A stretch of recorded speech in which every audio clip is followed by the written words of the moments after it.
Chapter 554. Of course, Tang Jing did not force his way into Marshall's room. He could only continue to make do with the sofa in the living room. In the dead of the night he was completely awake. This was because tonight he was going to consume the Dragon Yuan Dan to increase his power. The newly refined Dragon Yuan Dan did not have that strong of a medicinal effect, so he wanted to test if he could safely consume it. He calmed himself down and got rid of all distracting thoughts. He sat down cross-legged and swallowed a Dragon Yuan Dan. The moment the Dragon Yuan Dan slid down his throat, it exploded and turned into a ball of energy that rushed towards his 8 extraordinary meridians. Tang Jing had already prepared a plan to deal with it. He multitasked and circulated the ancient Clear Heaven Scroll, the Chaotic Vajra spell and the Dragon God method. The 3 types of cultivation techniques began to circulate in their own mysterious paths, and the genuine qi surged like a surging river. The energy of the Dragon Yuan Dan was quickly broken into pieces and transported to various parts of his body bit by bit. Thump. The energy flowed around the bones and seeped into them bit by bit. The snow-white bones started to glow with a metallic luster. The energy of a Dragon Yuan Dan was quickly refined, and his skin started to glow with a metallic luster. In the night he looked like a bronze man. The Chaotic Vajra spell has improved again. Tang Jing was overjoyed. Plus, during this period of time he had been cultivating the ancient Clear Heaven Scroll and the Dragon God method, but he had neglected to cultivate the Chaotic Vajra spell. He never thought that the energy of the Dragon Yuan Dan would be so beneficial to tempering his body. The Chaotic Vajra spell required continuous tempering of the body in order to allow the skin and bones to become abnormally strong. Back then, in the 10,000 huge mountains, he had undergone the tempering of the Witch Clan's secret medicine, and then underwent the tempering of the magma in the Sacred Grounds cave, which was why he had reached the Copper Skin realm. In the past few months, the Chaotic Vajra spell had not improved at all. At this moment he discovered the miraculous use of the Dragon Yuan Dan and could not help but be overjoyed. This was the energy of the Dragon Yuan Dan tempering the body. Originally, the Chaotic Vajra spell required external tempering in order to reach the Copper Skin realm. However, once one reached this realm, the next stage would be the Iron Bones. However, the bones could not be tempered from the outside, and could only be tempered from the inside of the body. This required enough energy to temper the bones from the inside of the body. In the past, the energy of the Dragon Yuan pill was too strong. Every time he took it, his body would explode and he would die. How could he have the mood to temper his bones? Having figured this out, Tang Jing couldn't wait to consume another Dragon Yuan pill. Most of the energy just now was used to temper his bones, which meant that the energy contained in the new Dragon Yuan Dan was much smaller and was within his control. Whoosh! The energy of the Dragon Yuan pill continued to temper the bones. The metallic luster on the bones turned from light to dark and finally turned golden. When all the bones in his body had been tempered once, he felt that his body had become countless of times stronger. The Chaotic Vajra spell had also increased by a level, reaching the 2nd level, Iron Bones. Now, not only could ordinary external forces not harm his skin, they could not even do anything to his bones. His resistance to attacks had increased exponentially. He really wanted to find someone to stab him with a sword to test his body's resistance. Since there's a ready-made candidate, I'll use her to test my Chaotic Vajra spell. She also hates me to the core, so I'll give her this chance to vent her anger. He flipped over and stood up, knocking on Wu's door. Who? The armed police asked cautiously. Me, are you not asleep yet? What's the matter? Since you haven't slept yet, get up. I have something to talk to you about. Tang Jing said. Not long later, Wu opened the door and walked out, looking suspiciously at the energetic Tang Jing, especially since there was still a layer of metallic luster on his skin, which was obviously not there before. Wu looked at him in surprise and asked, "What the hell are you doing now? I know you're very angry with me. I'm a magnanimous person, so I'll give you a chance to vent your anger," Tang Jing said while beaming. Wu looked at him suspiciously, not knowing what he meant by that. Seeing that he did not understand, Tang Jing explained, "Let's find a place to spar. I won't retaliate and will let you attack me." Wu Xiuqi raised her eyebrows. She felt that his request, which was almost masochistic, was inconceivable, but she immediately felt relieved. "Since you took the initiative to be cheap, then don't blame me." "Alright, where are we going?" "Let's go downstairs." Tang Jing walked to the window and jumped down from the 10-story building. He was like a big bird, hiding in the night and not being discovered by anyone. After he landed more than 10 meters, the tip of his foot suddenly tapped on the wall, and his falling speed increased by a bit. Seeing that he was about to land on the ground, the tip of his foot tapped on the windowsill of a house, removing most of the force. He landed steadily, lifting heavy as if it was light, and did not make the slightest sound. Wu followed closely behind like a shadow and landed on the ground. However, she did not lift heavy as if it was light, and made quite a bit of noise when she landed. Tang Jing pointed to a small forest next to the district and flew over.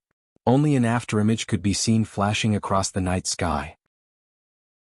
He flipped over the wall of the district and landed in the small forest. Wu's face was strange because she knew that she was unable to reach Tang Jing's level.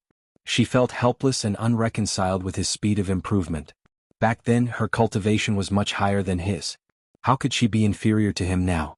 She could not help but feel a sense of powerlessness and frustration in her heart, but in an instant, her eyes became firm and she chased after him. This time he had to give Tang Jing a good look and vent his anger for his master and mistress. The night was like water and the small forest was pitch black.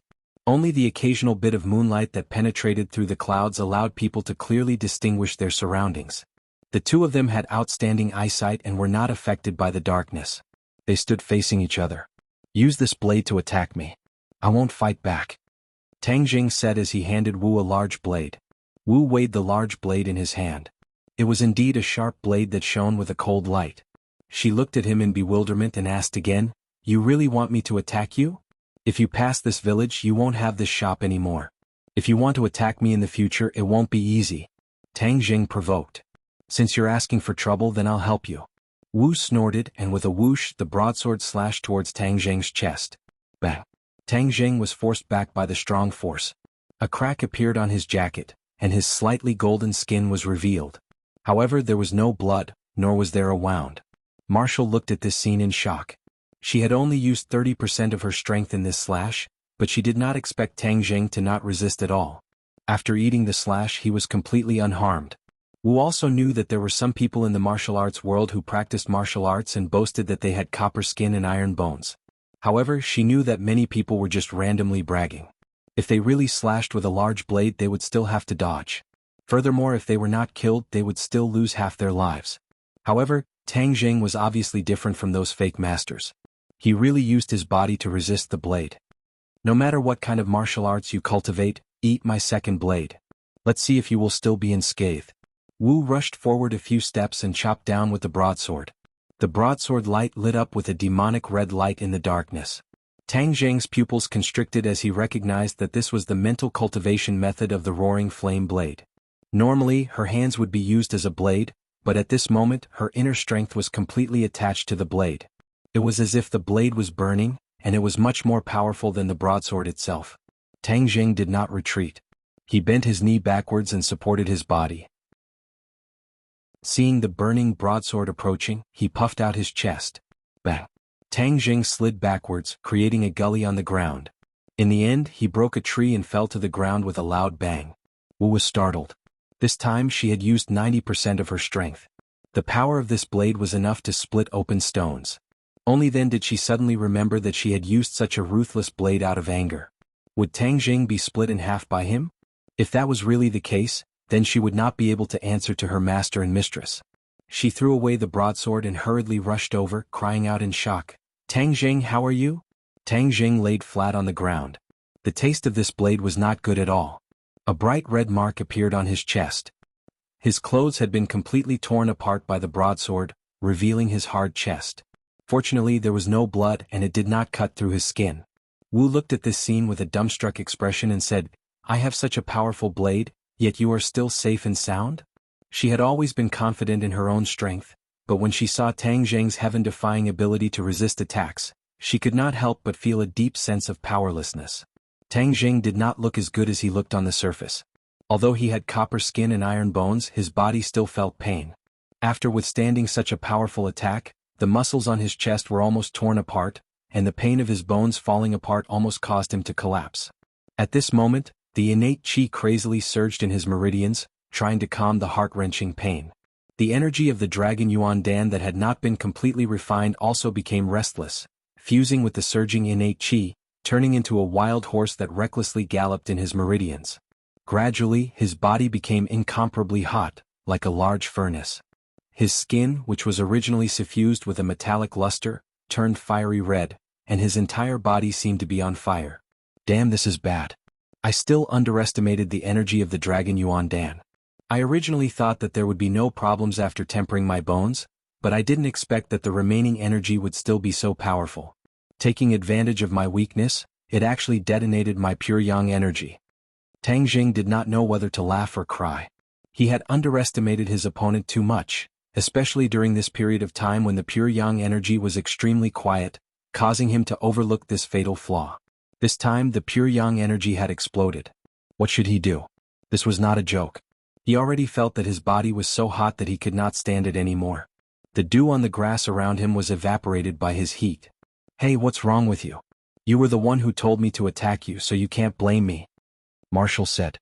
He supported himself with both hands on the ground and stood up with great difficulty. He clenched his teeth and walked into the small district without saying a word. However, the wall that he could walk on as if it was flat ground had now become an insurmountable mountain that he could not cross. If you want to go home, I'll take you back. Marshall supported him in panic, and with a tap of her toes, she was about to jump into the small district.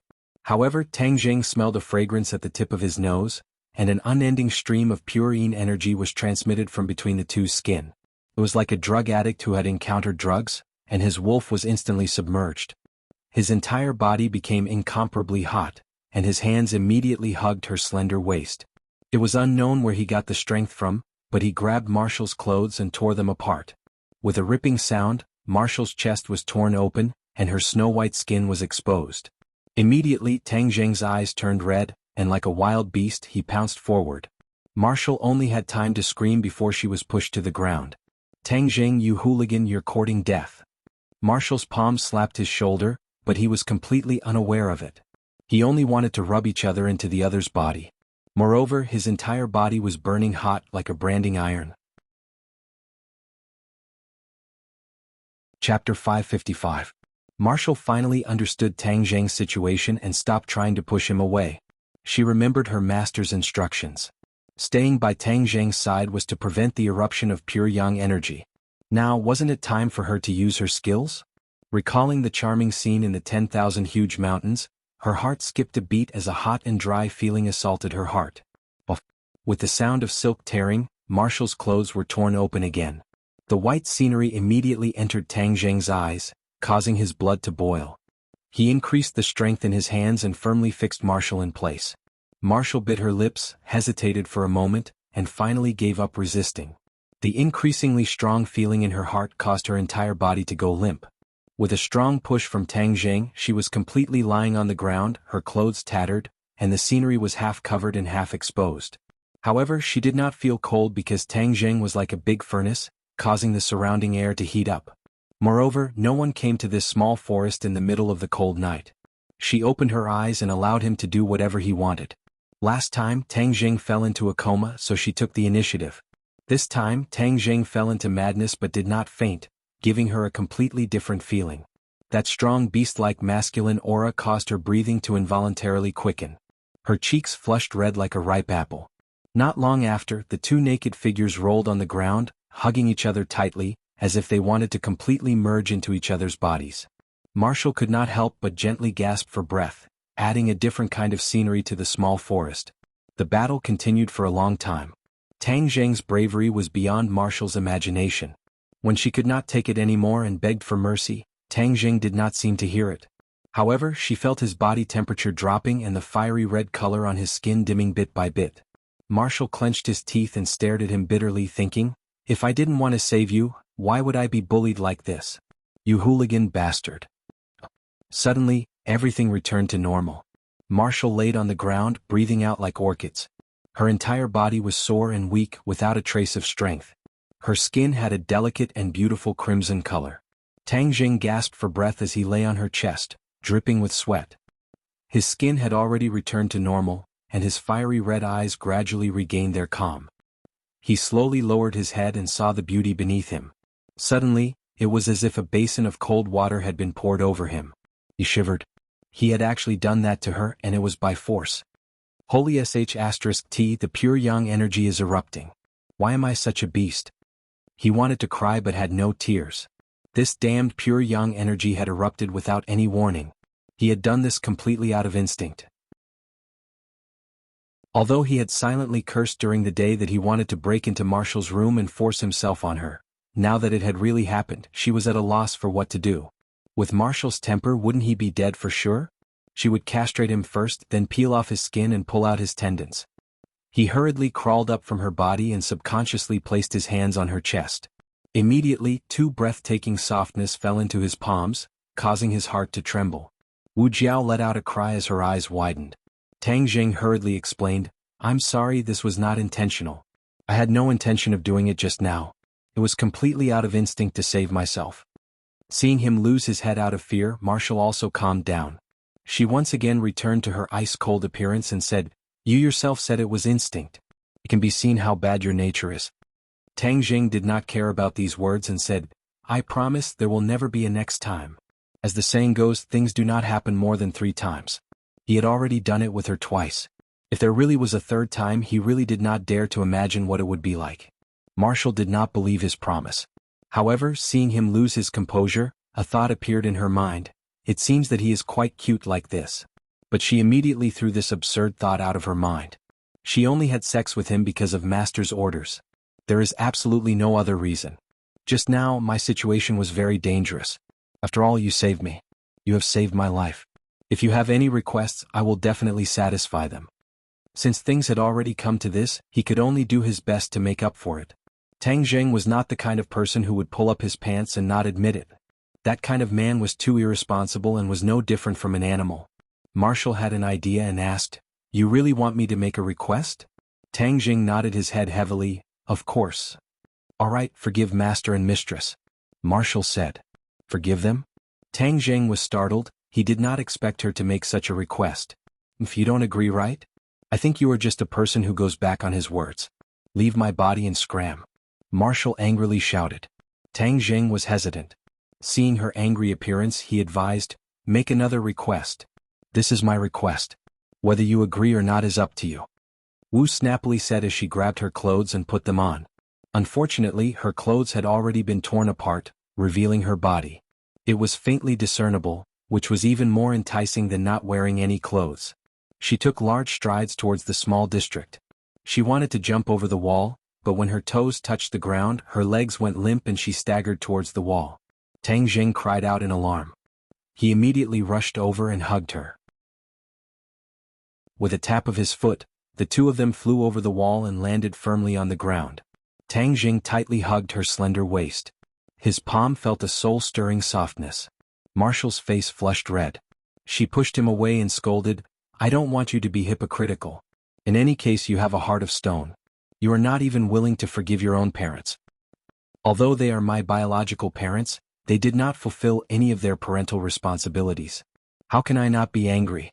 Tang Jing retorted. "That's because you didn't have the chance before. Since you have the chance now, why can't you give them a chance and let them fulfill some of their responsibilities? Is there a need for you to beat them to death like this?" Marshall's aura was not weak as he argued with reason. Tang Jing was silent. He indeed did not give them a chance to fulfill their responsibilities. Could it be that he was too cruel? "Master was worried about your safety and specially sent me to stay by your side to protect you. Isn't this concern? How can you turn a blind eye to it?" Marshall chattered on. "If it wasn't for me just now, would you still be standing here alive?" Tang Jing glanced at her and admitted that she was right. If it wasn't for her, he would have been in danger. So, in reality, it was Wu Junshan who saved his life. Seeing that Tang Jing's will was wavering, Marshall struck while the iron was hot and said, "As long as you promise to give them a chance, I will forgive you this time." Tang Jing's heart moved. The other party had already given in. If he continued to persist, wouldn't it be too heartless and cold? "All right, I'll promise you. I'll give them a chance. But if you want me to forgive them immediately, that's impossible." Tang Jing finally compromised. Marshall was overjoyed. Although this result was not perfect, at least there was progress. He nodded and said, "At least you have some responsibility. Let's go home. If the security patrol sees us, we'll lose a lot." Tang Jing pointed at his exposed skin and reminded, "How can I leave from the main entrance like this? Moreover, there are surveillance cameras at the bottom of the building." Marshall fiercely glared at him and asked. The corner of Tang Jing's mouth curled up and said, "It's nothing, watch me." After saying that, he picked her up by the waist, and with a tap of his foot on the ground, he leaped up a few meters into the air, and then lightly tapped on the wall a few times, and the two of them soared up. Fortunately, it was the middle of the night, otherwise this scene would definitely attract many people to stop and watch. Wu did not scream, she was just a little surprised that he would use such a method to glare at him, but he turned a blind eye to it. In midair, she subconsciously hugged his body, and in a trance, she felt as if they were a pair of intimate lovers.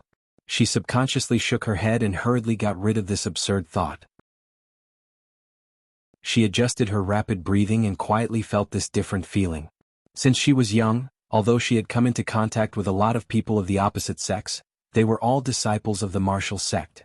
They were all in awe of her, the sect master's disciple, and did not dare to offend her like this. Ever since she had that intimate relationship with Tang Zheng in the 10,000 huge mountains, her heart began to change.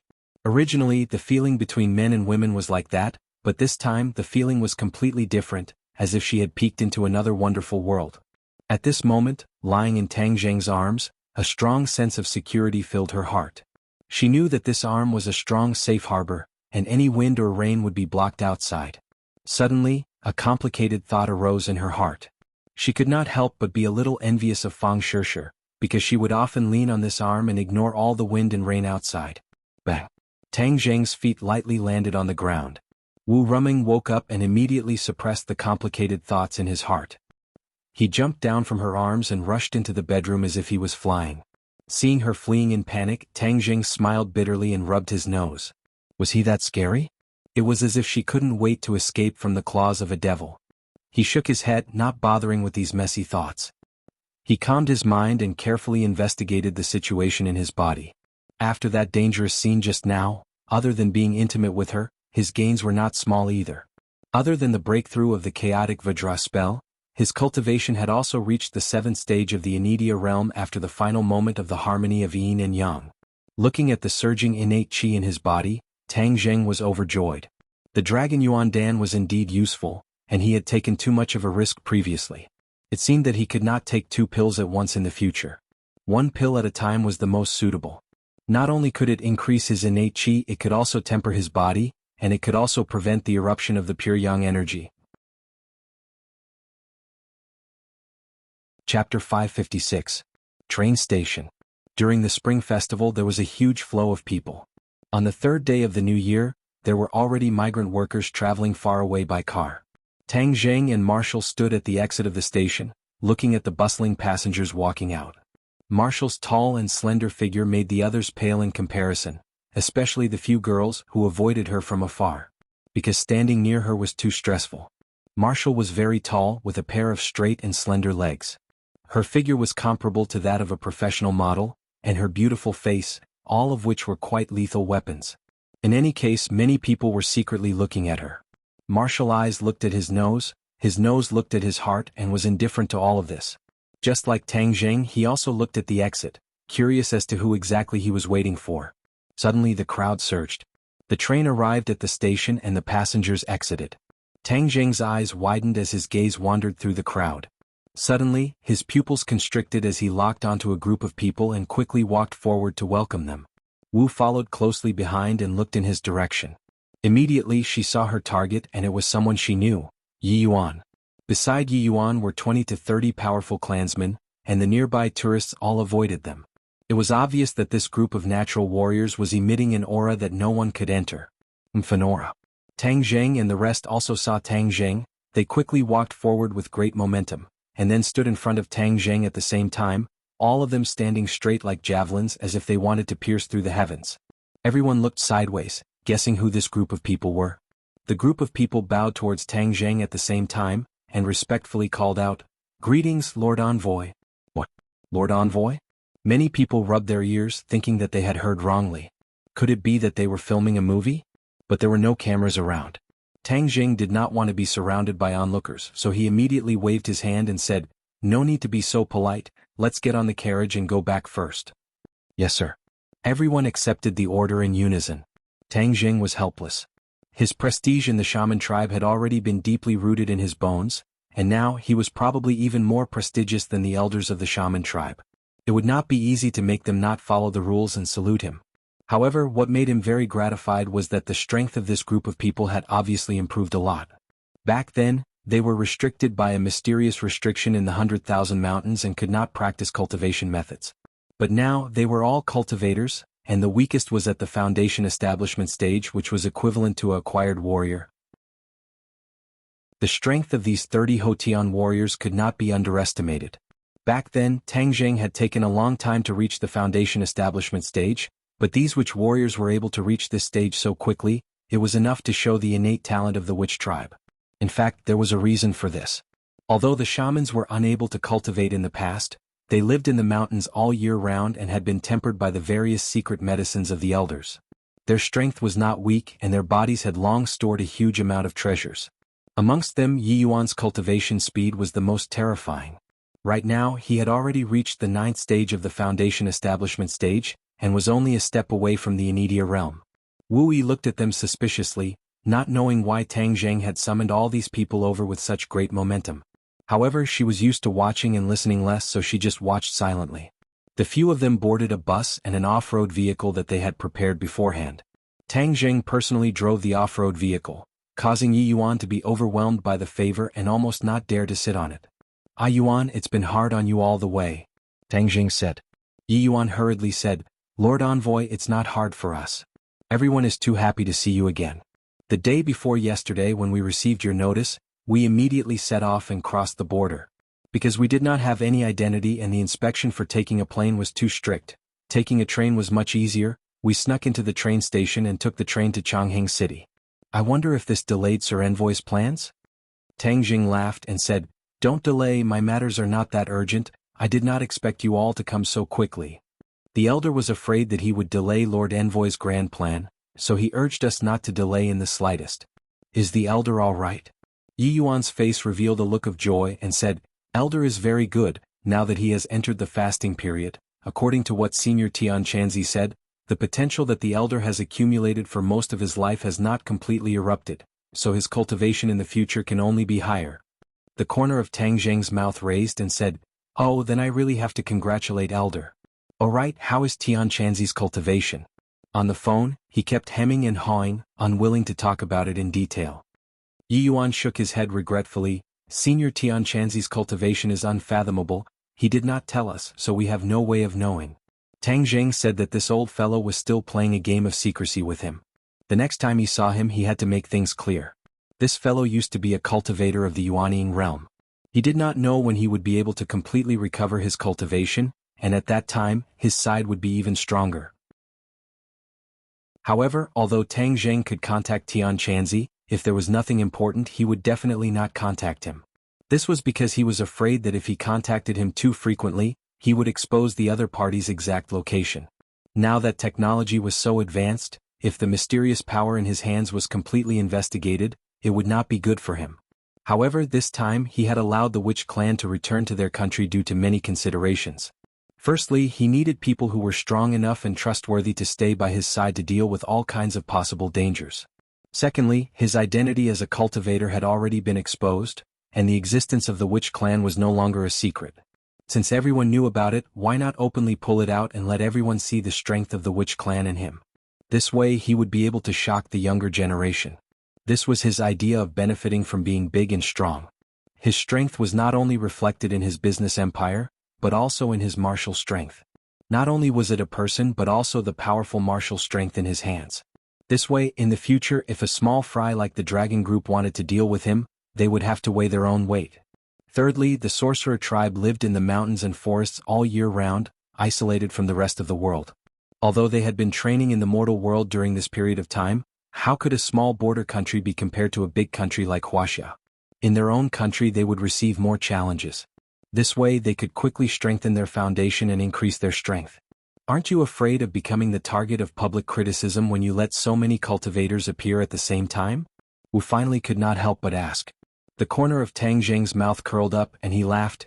"In any case, I am already in high demand, who knows how many pairs of eyes are staring at me.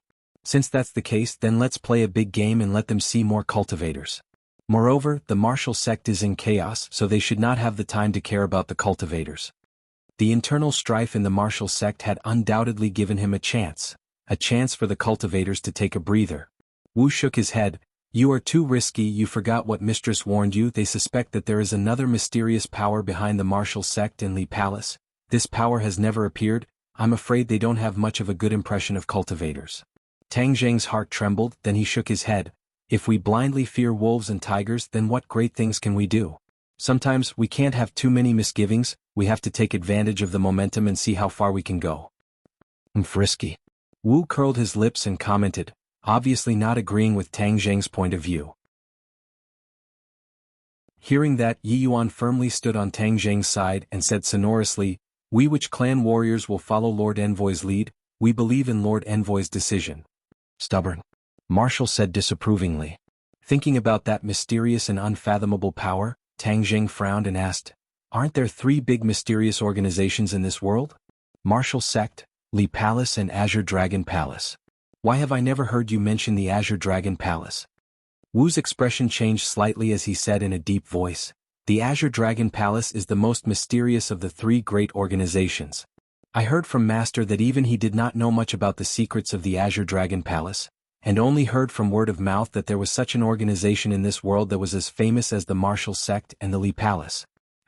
Tang Zheng could not help but open his eyes wide. There was actually such an inconceivable thing in this world.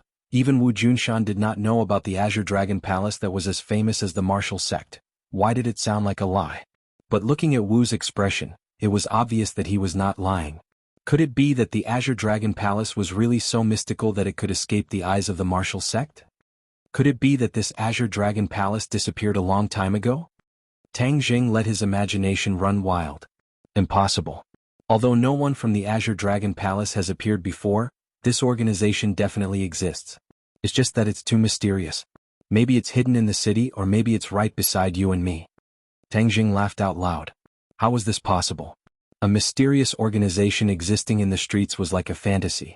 The hardest thing to keep in this world was a secret. How could such a large organization hide? This was definitely a great question. Now that there is the Azure Dragon Palace, the Martial Sect and the mysterious power behind the Li Palace, this is truly a competition for supremacy. More and more people are coming on stage. Tang Zheng could not help but laugh as he teased. The powers are intricate and complicated, then as the target of everyone's eyes, you are in more danger. You should be careful, but you did the opposite and made such a big fuss. I really don't understand you. Wu said doubtfully. Tang Zheng shook his head and said, I was too careful in the past. As the saying goes, a good horse is ridden by people and a good person is bullied by people. From the matter of the dragon group, I finally understood that in order to survive in this world, only by becoming strong enough and having the strength to make others fear me will I try my best to avoid trouble. I don't cause trouble, but I'm even more afraid of trouble. Tang Zheng's words were resolute and decisive, sonorous and powerful, like a heavy hammer striking Marshall's heart. In a trance, she seemed to have seen her master. In the past, when her master was in the Martial Sect, he was also this powerful. This kind of aura was fascinating. Hey, if you look at me like that, I'll be embarrassed. Tang Zheng glanced at her and teased mischievously. Marshall coldly snorted and said with a false heart, I want to see how you deal with the trouble you cause in the future. Tang Zheng shrugged his shoulders indifferently. Chapter 557. Tang Zheng's face darkened as he stared at the entrance of the ordinary balance courtyard. A large group of people were blocking the entrance with sticks and machetes in their hands. They were constantly pounding on the door trying to rush in. But the door was tightly shut, making it impossible for them to succeed. Ring ring ring. Tang Zheng's phone rang. Young Master Tang, there's a large group of people causing trouble at the ordinary balance courtyard. Lin Hu's anxious voice sounded. I saw them. I'm right outside the door. Do you know who they are? Tang Zheng asked calmly.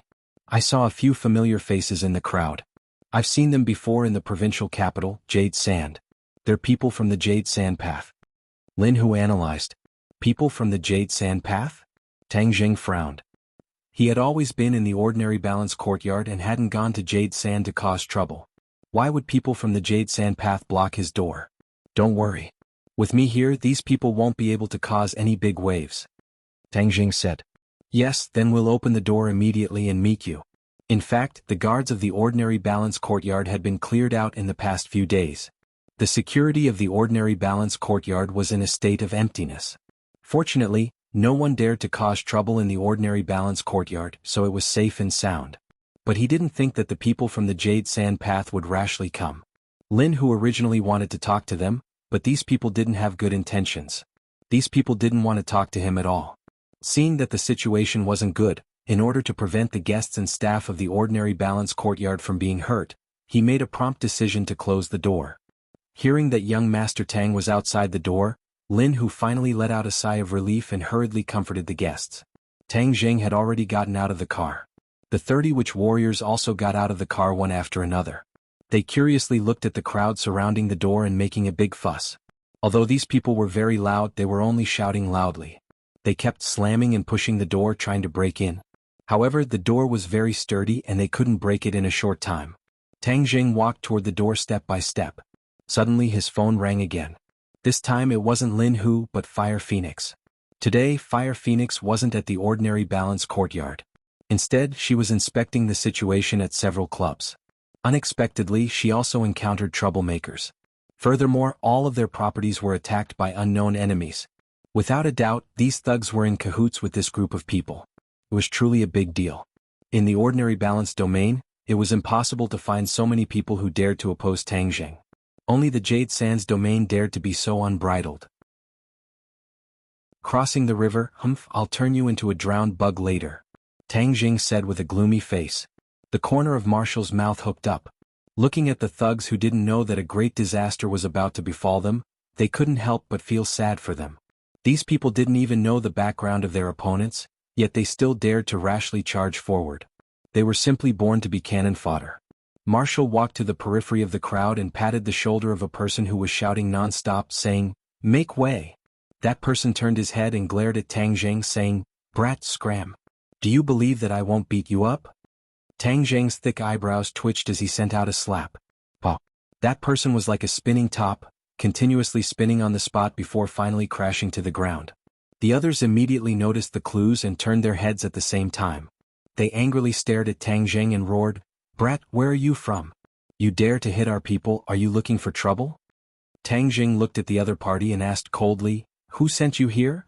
F***ck, you still dare to question me? I'll cut you to death." The other party punched. Tang Jing did not move at all. A big hand had already blocked in front of him, holding onto the fist, only to see the fist emitting a creaking sound, and then shrinking bit by bit at a speed visible to the naked eye. The other party immediately let out a scream like a pig being slaughtered. Yi Yuan turned a deaf ear to the scream and looked at Tang Jing inquiringly. Tang Jing said indifferently, "Since you don't want to speak, then there's no need to." Yi Yuan understood and waved to his clansmen. The group of people were like fierce tigers descending the mountain as they rushed over. Before the other party could even say a few words, he saw a group of people rushing in front of him. Without saying a word, they directly smashed their hammer-like fists onto the other party's body. This was a one-sided slaughter. Tang Jing was not interested in watching at all. He walked to the door and with a creak, the door opened. Lin, who stood behind the door, and behind him was a group of curious guests. When they saw the martial arts scene outside, they all widened their eyes. Especially since this was an overwhelming battle, there was no suspense at all. Those people were like wheat, being harvested by the Witch Clan warriors at lightning speed. The screams were earth-shattering and in contrast, none of the Witch Clan warriors made a single sound. They only had calm faces as if their opponents were really wheat, and the screams did not cause any ripples in their hearts. These guests could not help but tremble as a strong killing intent assaulted their faces. Even the slowest person could feel a different kind of iron-blooded valiance from these people. What kind of team was this? How could they be so strong? In the past, ordinary balance had never heard of such a strong team. Everyone guessed. But without a doubt, one thing was certain, and that was that these were Tang Jing's men. No wonder he had such great achievements at such a young age. Just these iron-blood warriors alone were enough for him to walk sideways in the ordinary balance. The battle ended very quickly. Then, the Witch Clan warriors ignored the enemy who had completely lost their fighting strength and could only scream in pain on the ground. They stood behind Tang Jing without saying a word, like a silent shadow, emitting a soul-stirring aura. "Lord Envoy, how should we deal with them?" Yi Yuan asked in a low voice. "Drag them away and throw them away. Don't block the door and affect business." Tang Jing said without batting an eyelid. "Yes." Yi Yuan accepted the order and gestured to the Witch Clan warriors. The Witch Clan warriors started to move, each of them dragging a few enemies as if they were dragging a dead dog, dragging them far away. Then, with a wave of their hands so, as if they were throwing a shot put, these people flew towards the bushes in the distance. The guests were flabbergasted. Not only was the fighting strength of this group of big men astonishing, their strength was also too great. They could see with their own eyes that many of them were holding onto 2 legs in one hand, and directly throwing 2 people flying.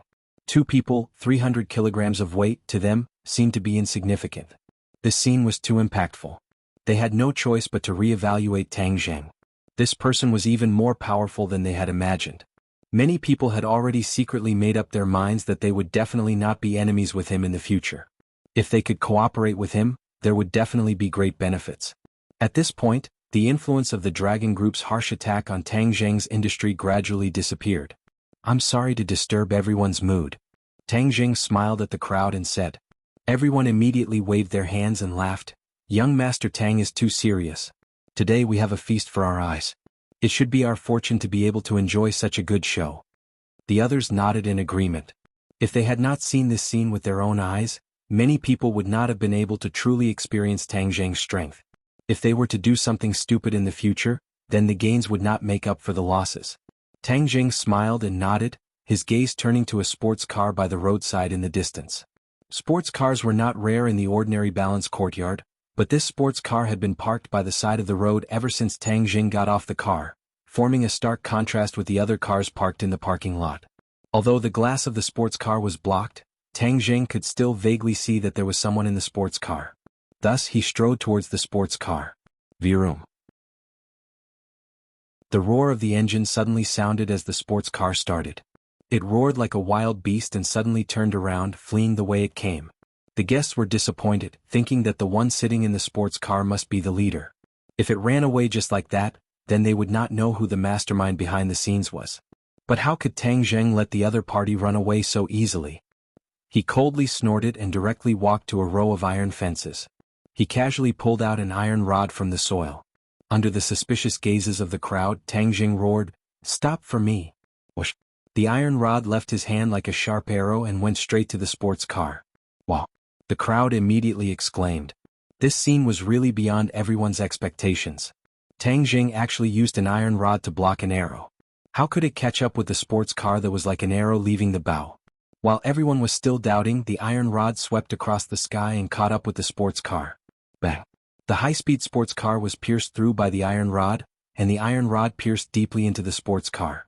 Then, with a creak, the sports car spun on the spot and finally, with a boom, it crashed into a big tree on the side of the road and stopped. Everyone sucked in a breath of cold air at the same time as they looked at Tang Zheng in shock. This attack was too powerful. How much strength did it require? Everyone's gazes shifted towards Tang Zheng's arm.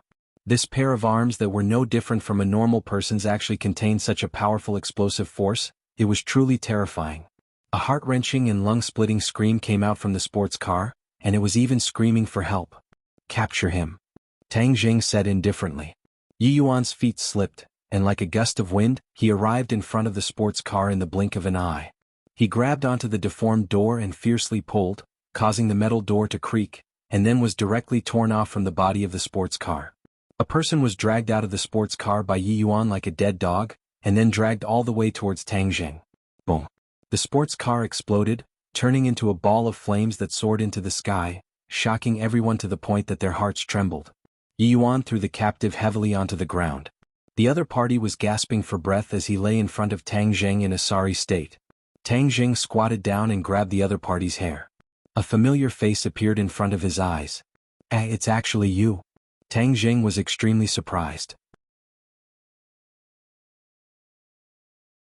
Chapter 558. This person was Lei Jun, who had a conflict with Tang Zheng in the shopping mall back then. This time, he had received his father's orders and personally brought people to smash the place, taking the opportunity to vent the anger in his heart. Unexpectedly, enemies were on a narrow road. The enemy he had been painstakingly searching for had no news of him, but at this moment, the other party was standing in front of him alive. He was both surprised and happy. It was truly a case of wearing out iron shoes in a fruitless search, and obtaining it without any effort. That trace of fear just now vanished like smoke in thin air, as if he had been injected with chicken blood. He became incomparably fearful again. He stared at Tang Zheng restlessly and said, Brat, so it's you. I've been looking for you for so long, but I haven't been able to find you. This time, don't even think about escaping. If you dare to offend me, I will make you die a miserable death. Tang Jing snorted in disdain and said, I think you don't understand the situation. Since that's the case, I'll let you understand the situation first. As soon as he finished speaking, Yi Yuan punched Lei Jun's stomach. Why, he immediately bent down and vomited acid, as if he was about to vomit out his gallbladder. He then fell to the ground and bent into the shape of a shrimp. You dare to hit me? Lei Jun pointed at Tang Jing in disbelief. I'll hit you, what can you do? From what you said just now, you've been looking for me to take revenge, right? Since you haven't given up on me, then I won't let you off. Let's settle the old and new debts together. Tang Jing's face gradually turned frosty. New debts and old debts, I should be the one settling them with you. If you treat me like this, my father will definitely not let you off. Lei Jun appeared fierce on the outside, and started to use his father to scare Tang Jing. Hee, you want to compete with your father, right? I forgot to tell you, I hate people who rely on their father the most. I'm an idiot, and only by relying on my father can I give myself some courage. This kind of life, just thinking about it, is very sad. Tang Jing said in disdain. Lei Jun's face flushed red as he gnashed his teeth in hatred. Since you want to compete with your father, then tell me, who exactly is your father? I also want to meet him. Tang Jing asked curiously. My father is Yusha's Lei Ming. Are you scared now? Lei Jun said proudly. In the past, whenever he met an opponent, as long as he mentioned his father's name, the opponent would be scared off. There were even people who would kneel down and beg for mercy. Every time this happened, he would enjoy the thrill of the reversal. But this time he was disappointed.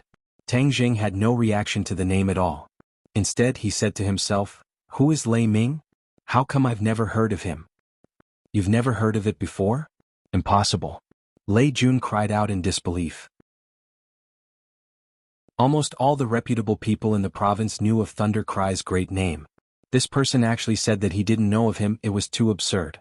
Tang Jing curled his lips in disapproval and jokingly said, is your father so famous that I must have heard of him? Lei Jun was speechless. When Lin Hu heard the two words Lei Ming, his eyelids fiercely jumped. If it was in the past, he would definitely stay away from this level of people. He would even bow and bend his knees. But now, even if Lei Ming was powerful, but in Lin Hu's heart, he still couldn't be compared to young Master Tang. Young Master Tang, Lei Ming is the big brother of the Jade Sand Road's dragon head. He is a powerful character that can cause anyone in the province to tremble if they step on him. Lin Hu softly reminded Tang Jing. Tang Jing suddenly realized that the other side had a bit of background. But he and Lei Ming had no enmity in the past, so why would he send people to deal with him? However, this wasn't the main problem. Now that the other clubs were also under attack, so he had to first deal with the attack and then deal with the main culprit behind it. Tang Jing grabbed Lei Jun's collar and lifted him up. His voice was stern as he said, since you've fallen into my hands, you better be obedient. Otherwise, I guarantee that even your father won't be able to save you. You will die a very, very miserable death. So now order your subordinates to stop attacking. If you dare to cause trouble in my territory, I will definitely make you suffer so much that you'll wish you were dead. Threatening me to submit? Then I won't. I want to see what you can do to me. Lei Jun said without fear. In his impression, normal people really didn't dare to touch him, especially those in the underworld. They were even more afraid of his father. Is that so? You asked for it. As his voice fell, Tang Jing grabbed Lei Jun's arm and fiercely twisted it. Kacha, the bones shattered, and a miserable shriek like that of a pig being slaughtered soared into the sky. Lei Jun's arm was twisted at a strange angle. F***ck, it hurts so much. You mother***er, I'm going to kill you. I'm going to kill your whole family. Lei Jun loudly shouted. Tang Jing's face turned cold.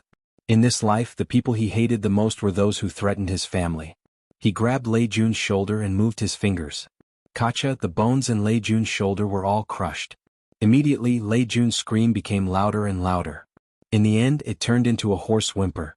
Large beads of sweat flowed down his cheeks. His facial muscles twisted because of the pain and his entire body trembled like a sieve. I'll listen to you, I'll listen to you. He finally hurriedly nodded his head. Tang Jing nodded his head in satisfaction. Make the call quickly. My patience is limited. Otherwise, you won't be able to keep your other arm. Lei Jun hurriedly used his other hand to make a call, ordering his subordinates to stop attacking.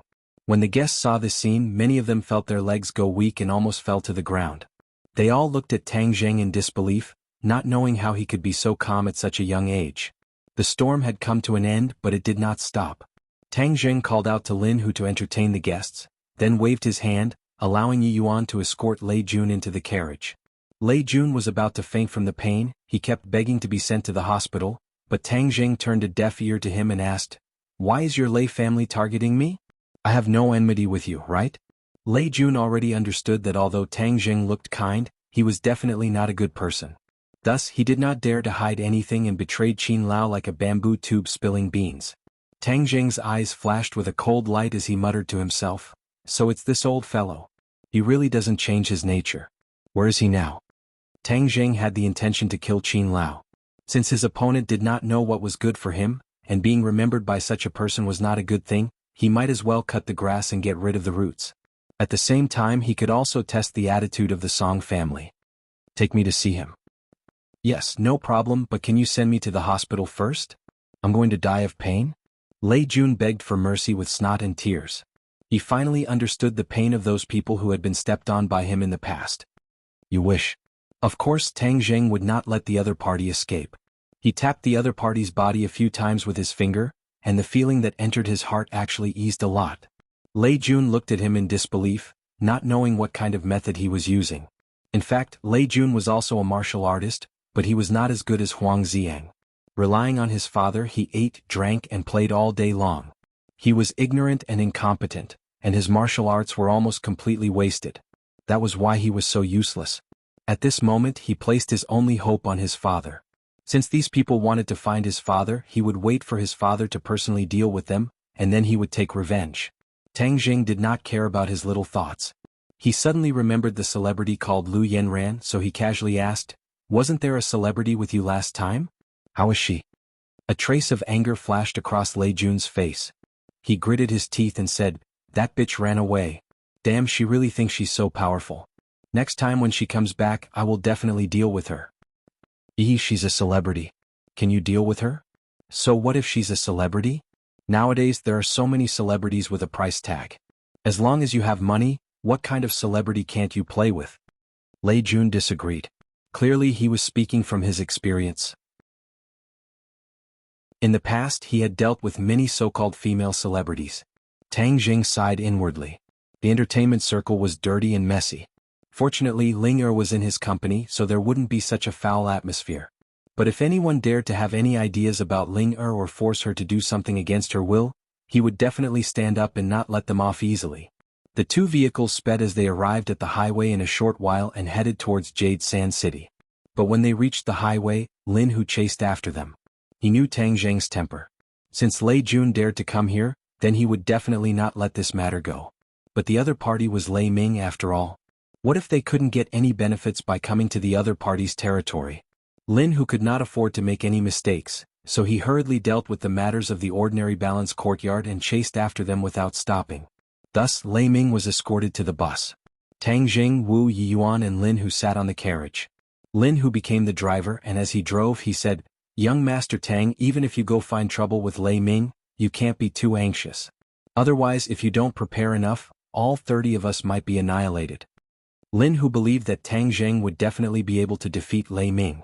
However, seeing that he only brought around 30 people and dared to go straight to the Yellow Dragon, he was still a little unsure in his heart. After all, Lin Hu had been in the underworld for so many years, and Lei Ming's great name was like thunder to his ears. He knew more about it than Tang Jing. As the saying goes, those who don't know don't do it. The more you know about a person, the more you understand how powerful that person is. Lei Ming was such a powerful person. Even though he was a member of the underworld, his family had been operating in Jade Sand for 2 generations. The Lei family could be said to be a famous underworld family in Jade Sand. Although they had restrained themselves a lot, where was their background? Ordinary people would not be able to shake this local tyrant. Hearing Lin Hu's analysis, Tang Jing nodded his head in realization. No wonder Lei Jun was so unbridled, his family background was not simple. It is said that Lei Ming can gather over 1,000 people in Jade Sand with a single shout. Our 30 people are like a clay ox entering the sea. The situation is not optimistic. Lin Hu said worriedly. Tang Jing laughed out loud and said, "You are underestimating Yuan's clansmen too much. They are natural warriors, and this is a good time to train them and let the world see the power of the witch clan. Moreover, as the saying goes, speed is everything. This time we will take advantage of the fact that he is not prepared and catch him off guard.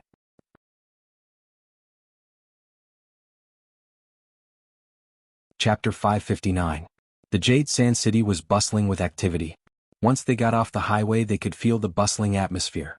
Lin, who didn't know where Thunder Cry lived, but with Lei Jun's guidance the group headed straight for Thunder Cry's headquarters. The Lei family had been in the underworld for generations. They understood the principle of a crafty rabbit having 3 burrows. Not only did they have a residence in the city, they also had a huge independent villa outside the city. There were 3 floors inside and 3 floors outside, all of which were filled with spies. If there was any movement, Lei Ming would receive the news. As a result, before the 2 cars could get close to the Lei family's villa, they were already discovered. The roadblock at the intersection was put down, blocking the car. Tang Jing got off the car and looked around. The Lei family's base camp was like a small kingdom, several times larger than Huang San's base camp in the past. When the 2 cars were stopped by the roadblock, a large group of people with unfriendly expressions surrounded them. Tang Jing was too lazy to waste his breath with these people, so he asked Yi Yuan to escort Lei Jun out of the car. Immediately, when the other party saw the battered and exhausted Lei Jun, it was as if a hornet's nest had exploded, as they roared and rushed over like a tide. Tang Jing squinted his eyes, and with a wave of his hand, the witch clan immediately rushed out like a tiger and wolf, like a ferocious beast playing with water. The other party's crowd was immediately torn apart, and many people were like splashes of water flying in all directions. The witch clan was born with divine strength and was also a cultivator. How could this group of mobs who only knew how to force themselves to be strong be compared to them? Not long later the ground was covered with people, screaming miserably at the top of their lungs. When the others saw this they finally knew fear and retreated. Who dares to cause trouble in my Lei family? Suddenly, a furious roar sounded out, and the crowd automatically separated. Lei Ming walked out boldly, his eyes like torches, staring at the enemy fiercely. When he saw Lei Jun, his pupils constricted and he couldn't help but clench his fists. Who are you people? Tang Jing took a step forward and said, You sent people to destroy my business but you don't know who I am. How interesting. Lei Ming narrowed his eyes and examined Tang Jing from head to toe. He asked, Are you Tang Jing? Looks like you're not that stupid after all. Tang Jing jokingly said. Impudent. How dare a kid who hasn't even grown out speak to me like that? Lei Ming shouted in an overbearing manner. His eyes turned and locked onto Lin Hu. Lin Hu, you actually followed this brat. I don't know if you have been living like a dog all these years. It was clear that Thunder was more familiar with Lin Hu, who had been in ordinary balance for most of his life, but he was very disdainful of him. Although Tang Jing had made a name for himself in ordinary balance, in Lei Ming's eyes, he was just a child's play. Ordinary balance was a small place that he had deliberately neglected. Otherwise, how could it have fallen into the hands of others? It was because of Lei Ming's innate pride that he was so arrogant and fearless. Anger flashed across Lin Hu's face. If it was before, he would not have dared to go against Lei Ming. But at this moment, with young Master Tang as his backing, he was not afraid at all. He took a big step forward, stood out and said, Lei Ming, we have always minded our own business, but this time you have crossed the line and dared to make a move on young Master Tang. This is breaking the rules. What do you say we do? Lei Ming snorted disdainfully and said, Rules? You dare to talk to me about rules? In the past, even the ordinary balances Huang San did not dare to talk to me like that. Who do you think you are, Lin Hu? Lin Hu's face flashed with anger. Lei Ming, I am doing this for your own good. Otherwise the one who will suffer will be you. Lin Hu had long understood Tang Jing's style of doing things. People did not offend him, he would not offend them. If people offended him, he would kill them. However, Lei Ming was not Huang San, and Yu Sha was not the ordinary balance. Although Lin Hu believed in Tang Jing's strength, he did not want Tang Jing to fight to the death with Lei Ming. Tang Jing could see through Lin Hu's thoughts, but he did not comment. Since he had such thoughts, then he would let him express it. Lei Ming did not know of Lin Hu's good intentions. He was extremely disdainful as he arrogantly laughed. Arrogant? You dare to be so arrogant in my territory, and even dare to say that you are doing this for my own good. Whatever, it seems that my Lei Ming's reputation is not as good as it was in the past. Any random cat or dog dares to step on me.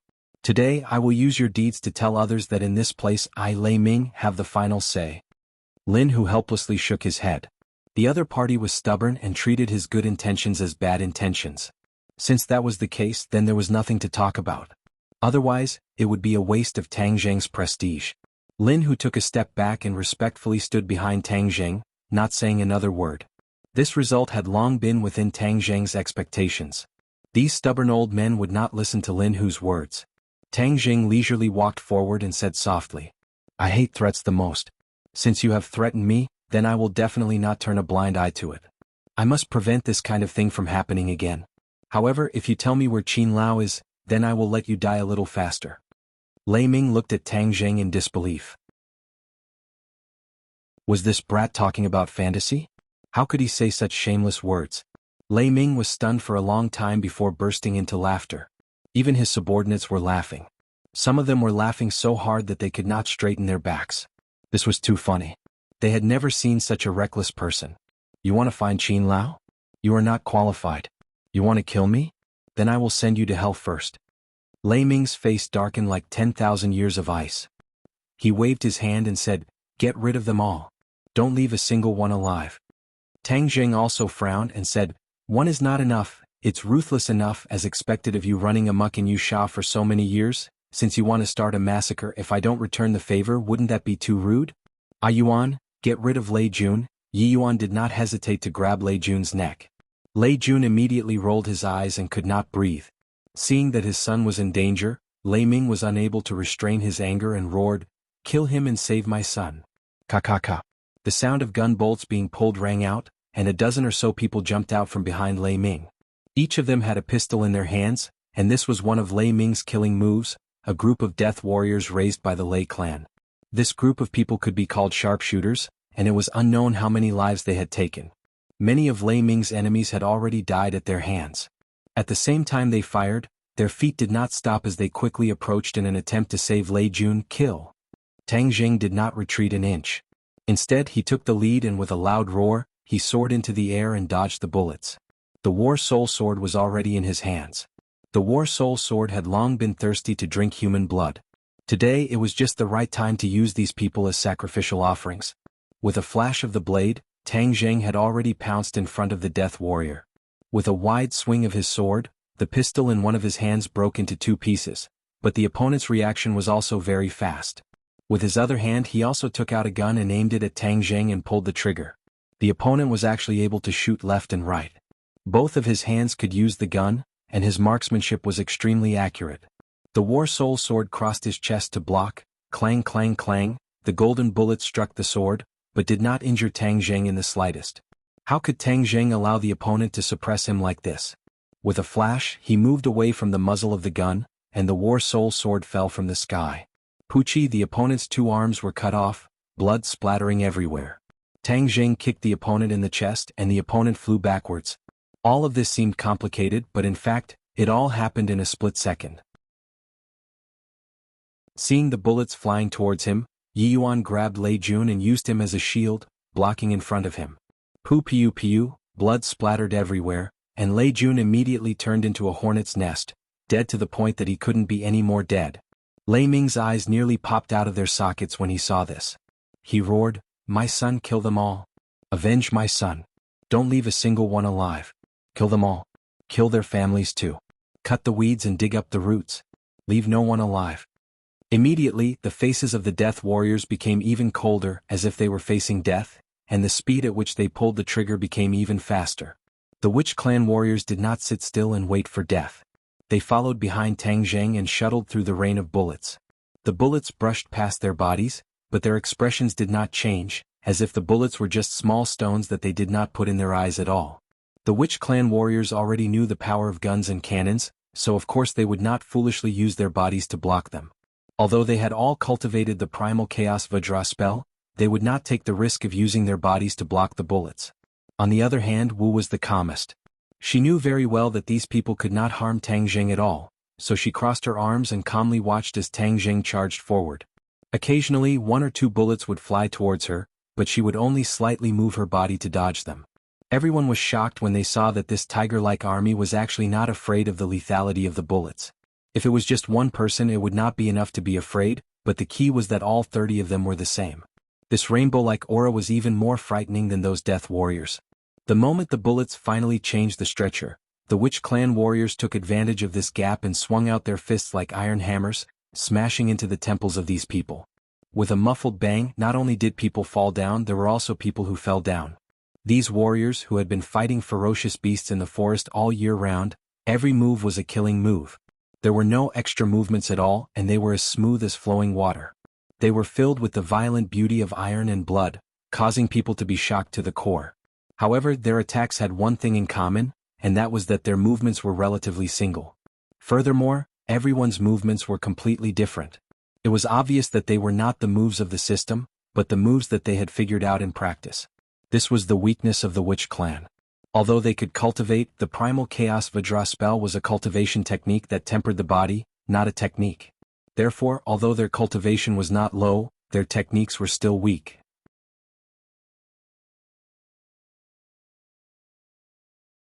Chapter 560. The Witch Clan was invincible, and in an instant all of the Death Warriors were dead or injured. Lei Ming's eyes revealed fear as he stared fixedly at Tang Jing. How could this brat's skills be so terrifying? Tang Jing seemed to feel Lei Ming's gaze. He turned his head to look, and when their eyes met, Lei Ming's eyes felt as if they had been pricked by a needle, and was intimidated by Tang Jing's aura, causing his heart to tremble in fear. Damn it, this group of people is far more powerful than I imagined. No, most of them are watching the scene, so there aren't that many people to deal with him. I have to get reinforcements. Seeing the Death Warriors fall one by one, Lei Ming's heart was bleeding. It was not easy to nurture these Death Warriors. He had suffered a huge loss this time. Qin Lao did not remind him that Tang Jing was so powerful, and allowed him to poke such a big hornet's nest. Lei Ming hid behind the crowd and retreated bit by bit as he made a call and spoke in a low voice. After hanging up the phone, he finally heaved a sigh of relief. The Great Life Order said, "All of you go up and block them. If anyone dares to take half a step back, not only will I kill him, I will also kill his entire family." With this threat, no one dared to retreat. Those who had retreated to the side had reluctantly rushed forward, but in front of the shamans, these people were like paper. Although there were 200 or 300 of them, against an opponent who was only 1/10 of them, they were defeated like a landslide. These people did not have guns, they only had some cold weapons, so the threat was even weaker. Not long later, these people collapsed and retreated in defeat. They no longer cared about Lei Ming's threat and fled in panic while crying for their parents. "Where's Lei Ming?" Tang Jing stopped. The War Soul sword was still dripping with blood. He asked with a murderous aura. Yi Yuan and the rest shook their heads. Just now they were only focused on killing the enemy, but they did not notice Lei Ming and let him slip away. Wu walked up, pointed at the large villa in the distance and said, "He escaped in." It was obvious that Lei Ming, who had been observing the situation quietly and had not made a move, did not escape her eyes. "Let's go. What kind of broken Big Brother dragon head is this? He only has this bit of courage and this bit of skill. He's running pretty fast." Tang Jing said disdainfully. He had wronged Lei Ming, but he couldn't blame Lei Ming for running away. Tang Jing's display of strength was simply too shocking. The people of the underworld were at most a little more ruthless. Even if they competed for territory and fought in large groups, it was not so tragic. Even if there were warriors, there were only a few of them. A gunman team like Lei Ming, who had cultivated a group of men of sacrifice, could run rampant in this territory. They had stood tall for many years and no one dared to provoke them. However, these strengths were obviously not enough in front of Tang Jing. Even a national secret organization like the Dragon Group was something that Tang Jing dared to contend against. Against these local forces, it was simply crushing them, making them unable to resist at all. In fact, this was also one of the reasons why Tang Jing was not interested in the underground world. Although it looked impressive on the surface, in fact, in Tang Jing's eyes, it was just like that. No matter how powerful the boss was, his vision was too small, and his strength was not enough to look at. Tang Jing's vision was no longer what it used to be. After seeing so many mountains and ridges, how could he be interested in some bumpkins? Therefore, playing with the underground world was equivalent to an adult bullying a child. However, if there was an underground force that dared to challenge his dignity, then they would be a devilish child. When dealing with devilish children, they would definitely not be lenient. If they did not beat them up until they were afraid, they would not know how to restrain themselves. This time, Tang Jing's action of wantonly attacking Thunder's headquarters was firstly to take revenge, and secondly to intimidate the other forces, so that they would not dare to provoke him again, and also so that the other forces would not dare to take half a step into the ordinary balance. Otherwise, in the future when he left the ordinary balance to go to school, these forces would come to the ordinary balance to cause trouble. Wouldn't that be very troublesome? Bang! With a kick on the door was directly kicked flying. The large luxurious villa was completely silent, and many servants were hiding in the corner, trembling. Where did Thunder go? Tang Jing asked. The servants shook their heads in fear and unease.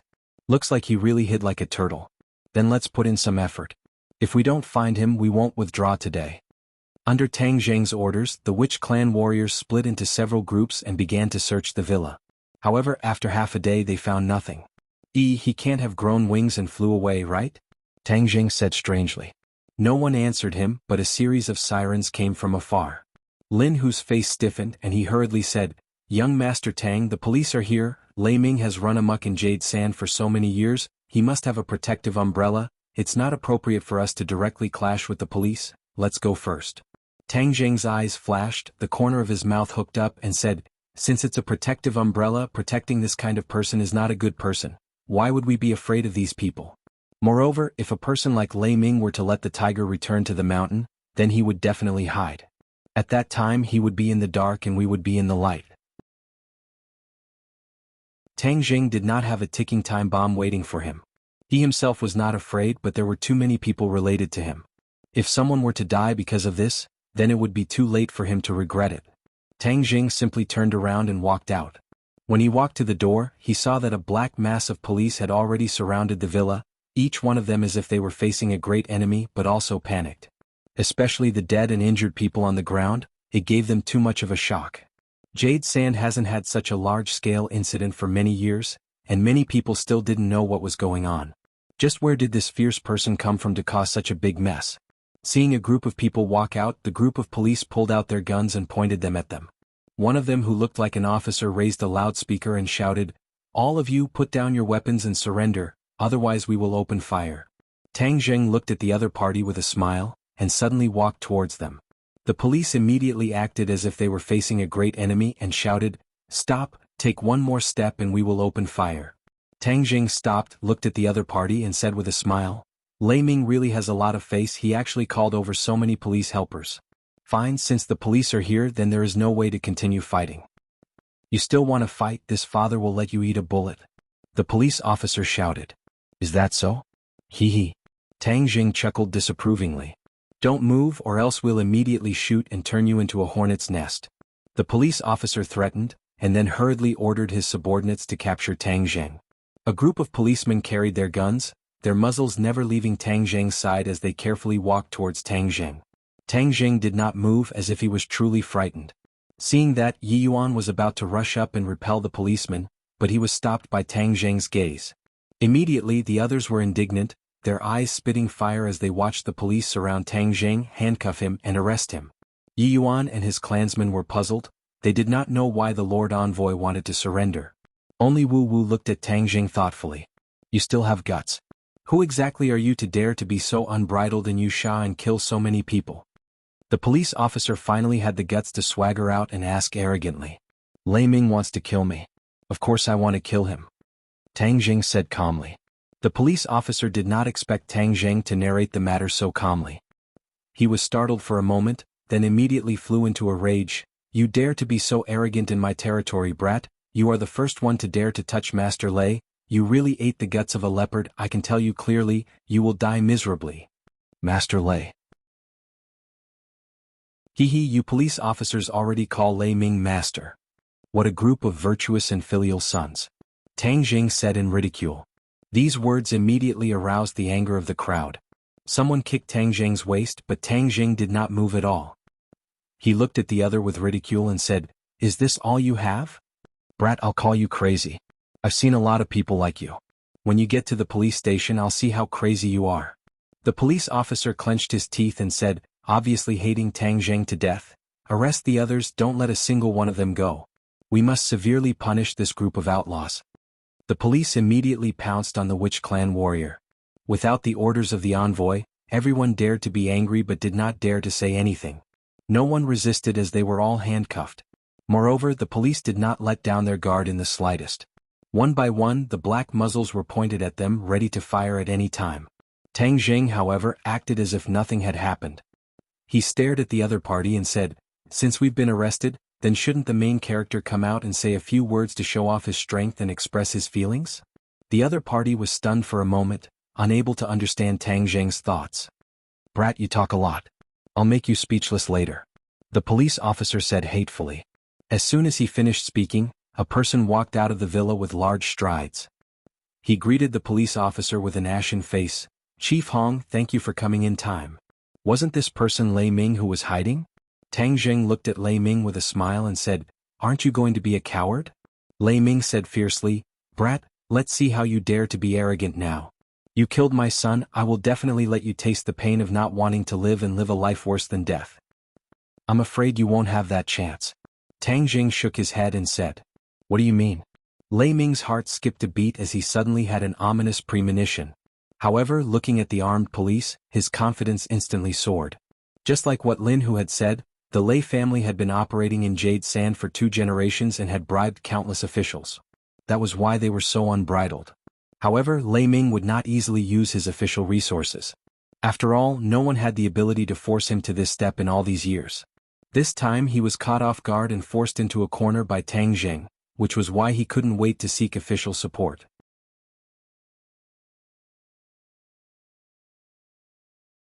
Chapter 561. Gotcha. Under the watchful eyes of the crowd, Tang Jing's handcuffed hands were pulled to the sides, and the handcuffs were like paper, breaking into 2 halves. Suddenly, everyone's eyes almost popped out of their sockets. Gotcha. Gotcha. However, as if that sound was a signal, the sound of the handcuffs breaking came one after another. After a while, all the witchcraft warriors regained their freedom. The policemen were stunned and didn't know what to do. Lei Ming reacted quickly and shouted, "Open fire! Hurry up and open fire!" He had seen how powerful these people were. Since they dared to break free from the handcuffs, it meant that they were not afraid of the police. Since he had been exposed, wouldn't he be in danger? He was just an outsider. How could the police listen to his order and shoot directly? Moreover, the guns of the police nowadays were more of a deterrent. Some of them probably hadn't fired a gun in a year, so no one immediately opened fire. This gave the warriors of the witch tribe an opportunity to attack, and they would not hesitate. However, they also knew that these policemen were not gangsters, so they did not kill them. One by one, they greeted the policemen with their fists. The policemen subconsciously resisted, but how could their wrestling skills be a match for the warriors of the witch tribe? Bang, bang, bang, bang. The policemen were knocked down one by one and their guns were taken away.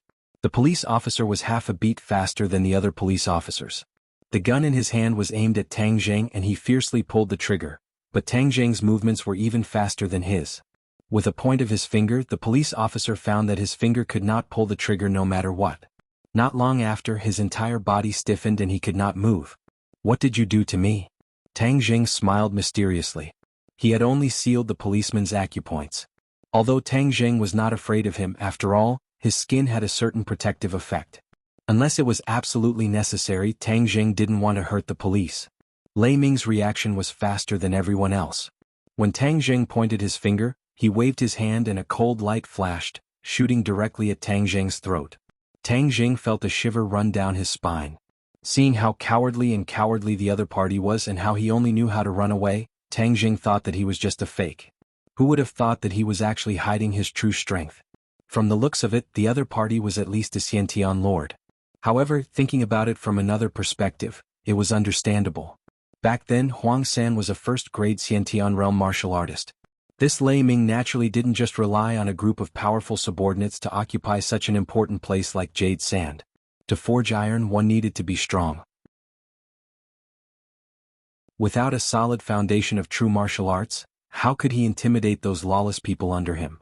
Seeing that the cold light was about to hit Tang Jing's throat, Tang Jing slightly twisted his body to avoid being hit. The cold light hit Tang Jing's shoulder. Lei Ming was overjoyed. His sneak attack had finally succeeded. His weapon was coated with poison. Once it touched blood, it would seal the mouth. Even if he did not hit a vital point, as long as he managed to stab the opponent would not be able to keep his life. This was Lei Ming's trump card. He would never show it to others easily. However, as long as he used it, it would never miss. It would catch the enemy off guard and take their life. This was also one of the reasons why he had been holding back. He had been waiting for an opportunity. Otherwise, if Tang Jing managed to dodge it, the second time would not be so easy. Clang. A crisp sound rang out. That cold light did not pierce Tang Jing's shoulder. Instead, it was bounced back. The complacent expression on Lei Ming's face suddenly disappeared. His body stiffened as he looked at the scene in disbelief. This was a weapon forged from diamond. Why did it not pierce the opponent's shoulder? Tang Jing lowered his head and looked at his shoulder. There was a hole in his clothes, revealing the skin underneath. His skin flashed with a metallic luster before everything returned to normal. Lei Ming unwaveringly stared at Tang Jing's shoulder, hoping to see a trace of blood. However, he was disappointed as he clearly saw that Tang Jing's skin did not have a single wound. At this moment, his heart was overwhelmed with shock as he thought to himself, is this person invulnerable? The chaotic Vajra spell was indeed extraordinary. This attack was enough to pierce through the body of an ordinary person, but it did not leave a single wound on Tang Jing's body. Tang Jing was very satisfied with this effect. The corner of his mouth curled up and he smiled mysteriously. Lei Ming, smart, you actually know how to sneak attack. It's just that you didn't expect this, right? Who the hell are you? You're so young, how can you be invulnerable? Lei Ming asked in fear. Tang Jing snorted and did not reply. Instead, he walked towards the other party step by step, his gaze locked onto the weapon in Lei Ming's hand. This weapon was very strange, it was an iron chain. However, at the front of the chain was a thin, sharp blade that was as long as a palm, glowing with a trace of blue light. Seeing Tang Jing's murderous aura, Lei Ming knew that he was about to face a fierce battle. In the past, when he faced his enemies, he had always been confident, but now he was extremely guilty and did not have the slightest bit of confidence. Especially after Tang Jing displayed his invulnerability, it made things worse. He only had the urge to quickly escape, and at the same time, he had already cursed Qin Lao and the ancestors of the Song family in his heart. If they had not come to find him and promised him great benefits, how could he have provoked a nemesis like Tang Jing? Seeing Tang Jing close in, Lei Ming let out a low roar and hurriedly retreated. With a flick of his finger, with a so sound, the chain flew out and attacked Tang Jing like a poisonous snake. With a flash of sword light, the War Soul sword slashed fiercely, causing ripples in the air.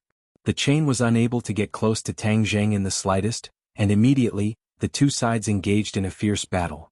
Sword light danced in the air, interweaving with the shadows of thousands of chains.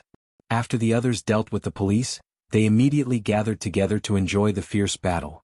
The policemen were even more dumbstruck. They had already forgotten the pain in their bodies and did not dare to breathe. Only now did they understand that they had really kicked an iron plate this time. Lei Ming retreated step by step and was safely suppressed by Tang Jing. Moreover, he clearly felt that the other party did not use his full strength, otherwise his situation would be even worse. He really regretted it, gasping for breath as he begged for mercy. Misunderstanding, it's all a misunderstanding. This time, it's a flood rushing against the Dragon King's temple. We don't know each other, so let's stop fighting and sit down to talk, okay? Tang Jing sneered. This was the so-called Jade Sandroad's big brother, who was so greedy for life and afraid of death. It was really shocking. He did not know that Lei Ming had not personally killed an enemy for many years, and his youthful spirit had been completely wiped out. He was not like Tang Jing, who was not afraid of anything. Moreover, people who had been at ease for too long would cherish their lives more. Where is Qin Lao? Tang Jing asked coldly. Lei Ming heard this and quickly said, he has already left my house, but he is still in Jade Sand.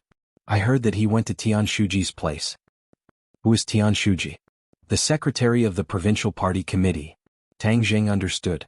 The power of the Song family was indeed not to be underestimated. They actually had a good relationship with the governor of a province. No matter why Lei Ming went to find this governor Tian, since Tang Jing wanted to kill Qin Lao, then he had to find the other party even if he had to dig 3 feet into the ground. I have already answered your question, so can you let me go? Lei Ming asked pitifully. He did not have any of his previous prestige, which made the policeman surprised. It turned out that the usually arrogant Lei Ming also had this side. Tang Jing chuckled and mercilessly crushed Lei Ming's hope. If you had this kind of attitude from the beginning, then you would not have come to this point. Now it is too late for you to say anything. Lei Ming's eyes flashed with a touch of panic. How can you be like this? I have already answered your question. Did I promise you that if you answered my question you would not die? You? Lei Ming was speechless.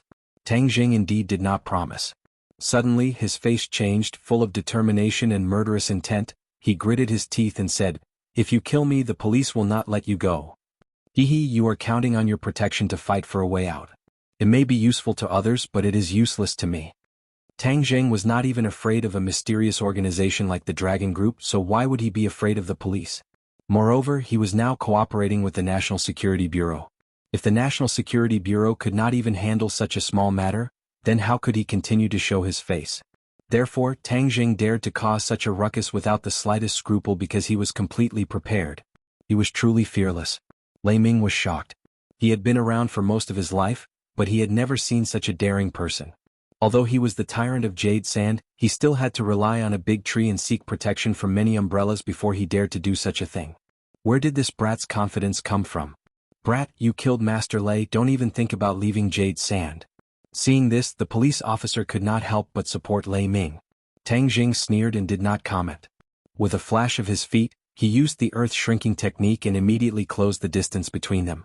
The War Soul Sword chopped down, the powerful aura oppressing the stones on the ground and causing them to explode. Dust and smoke rose in all directions, and then the sword light descended, cutting through the smoke and dust, slashing towards Lei Ming's neck. Lei Ming shouted loudly as the chain flew out and wrapped around the War Soul Sword, blocking the attack. Then, with a tap of his foot on the ground, he quickly retreated backwards, and with another tap of his foot, he shot out like an arrow, leaving the bow, madly fleeing. Not far away was a small forest. As long as he escaped into this forest, he could easily hide his tracks. As long as he escaped this calamity, it would not be too late for him to take revenge in the future. At that time, he would definitely kill all the people related to Tang Zheng and let him know the consequences of going against him, Lei Ming. Seeing that the other party had already escaped over 100 meters away, as if there was wind beneath his feet, Tang Zheng did not chase after him. With a wave of his hand, the chain wrapped around the War Soul Sword flew out, quickly and accurately shooting towards Lei Ming's back. Hearing the strong wind coming from behind him, Lei Ming hurriedly dodged to the side. However, his speed was still a bit slower than the speed of the chain. With a poochie sound, a bright red flower bloomed on his arm. His arm was cut by the sharp blade.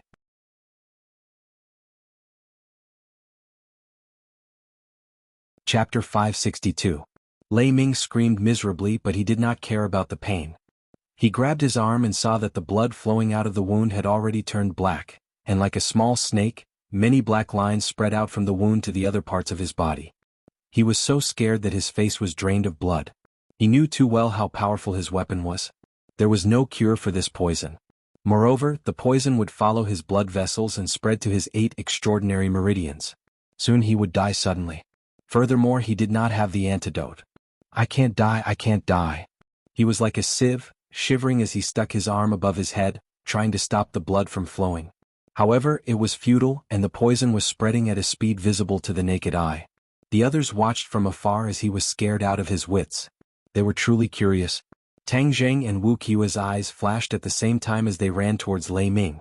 When they saw Lei Ming's wound, the two of them looked at each other and immediately understood why he was so afraid. It turned out that the weapon was poisoned. If not for the fact that he had cultivated the primal chaos Vajra mantra, he would have been injured by the weapon just now. Then his death would have been too unjust. The true masters of the martial arts world disdained to use poison.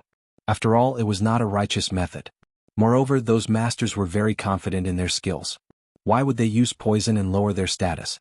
However, Lei Ming was different. He was a man of the underworld. He only wanted to survive, so he was willing to do anything. He was probably very proud of himself for smearing poison on his weapon. However, this incident reminded Tang Zheng and Wu that if they met an enemy in the future, they had to be on guard against them using poison. Otherwise, if they failed miserably, they would suffer a huge loss. In addition, Tang Zheng also thought of something. Was there an omnipotent antidote pill in this world that was like a universal key that could remove or suppress most poisons? This would play a huge role in times of need, just like how the pill refined by the Witch Clan elder could suppress the poison of the miasma in the 10,000 huge mountains, thus ensuring that people could pass through the miasma on their own. In the future, I must carefully think about the matter of the antidote elixir. Tang Jing silently noted this down. Lei Ming saw that the poison in the wound was spreading rapidly, and he knew that he would die soon.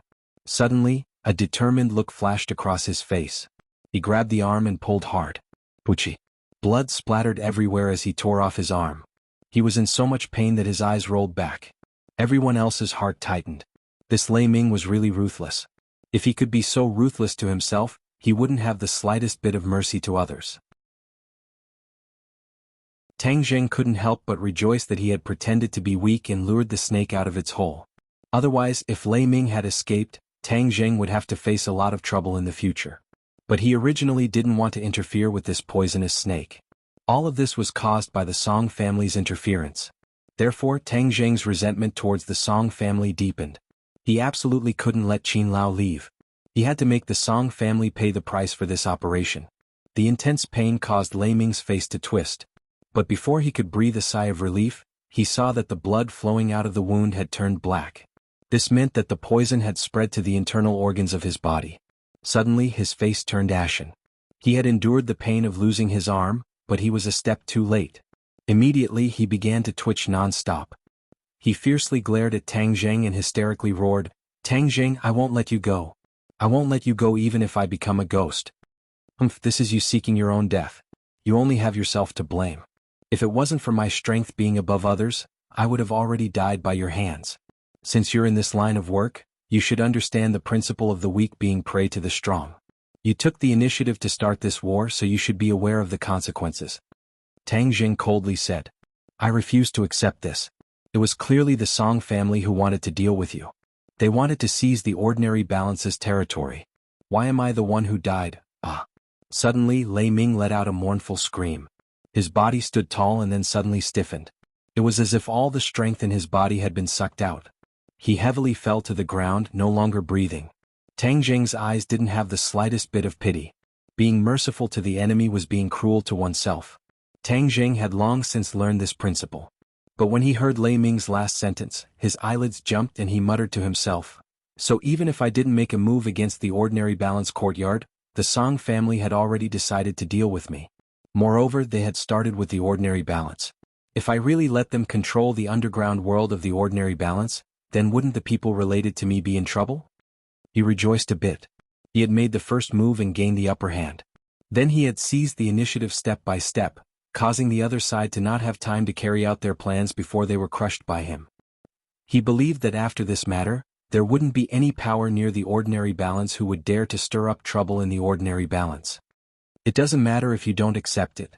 Because, from the moment you colluded with the Song family, you were already destined to be cannon fodder. Tang Jing calmly said. Even if the other side had taken the initiative and succeeded, they would definitely have suffered a blow from Tang Jing. And Lei Ming would have to bear the brunt of Tang Jing's anger. So, from the beginning, Lei Ming had been pushed out by the Song family to die as a shield. But it was a pity that Lei Ming didn't understand Tang Jing's strength. He was completely blinded by the benefits promised by the Song family. Only then did he attract this disaster. Marshall glanced at the calm and collected Tang Jing. Her heart was slightly moved. He seemed to be more and more like her master.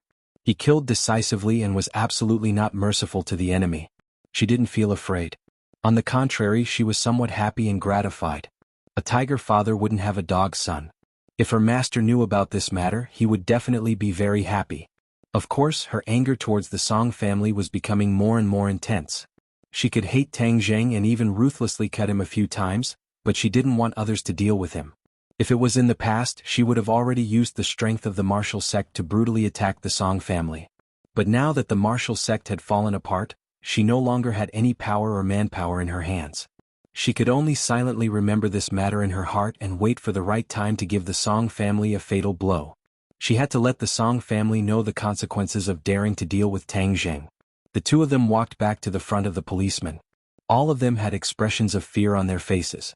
Even though they had seen a lot of things and had even caught a lot of criminals, they still felt fear when facing a person of Tang Jing's level. Moreover, he seemed to have no fear in his heart. Even though he had killed Lei Ming in front of everyone, he wasn't in a hurry to escape. Instead, he looked at them with interest. Could it be that killing Lei Ming wasn't enough for him and he still wanted to kill all of the witnesses? Everyone's hearts skipped a beat. It was as if they had fallen into an ice cave. The coldness was bone-piercing as they looked at Tang Jing with pale faces. What are you going to do? The police officer's lips were trembling as he stammered and asked fearfully. The trace of luck in his heart had already disappeared. This person even dared to kill Lei Ming, let alone them. Tang Jing looked at him coldly and said, "If it wasn't for the fact that you're wearing this skin, you would have accompanied him as well. In the future, if you do anything bad, your duty is to protect the common people, not to protect them. Do you understand?" When the other party heard that he could live, he was overjoyed and hurriedly said, "Understood, understood. We will definitely turn over a new leaf and do our duty to protect the common people." Tang Jing coldly snorted, turned around and left. The Witch clan warriors also followed, and the two cars sped away like lightning. "Sai, you haven't untied me yet. I can't move." The police officer shouted in panic, but the car had already gone far away. At the intersection of the highway, the two cars stopped. Tang Jing instructed Tang Jing to send his clansmen back to the ordinary balance. There were too many people and the target was too big.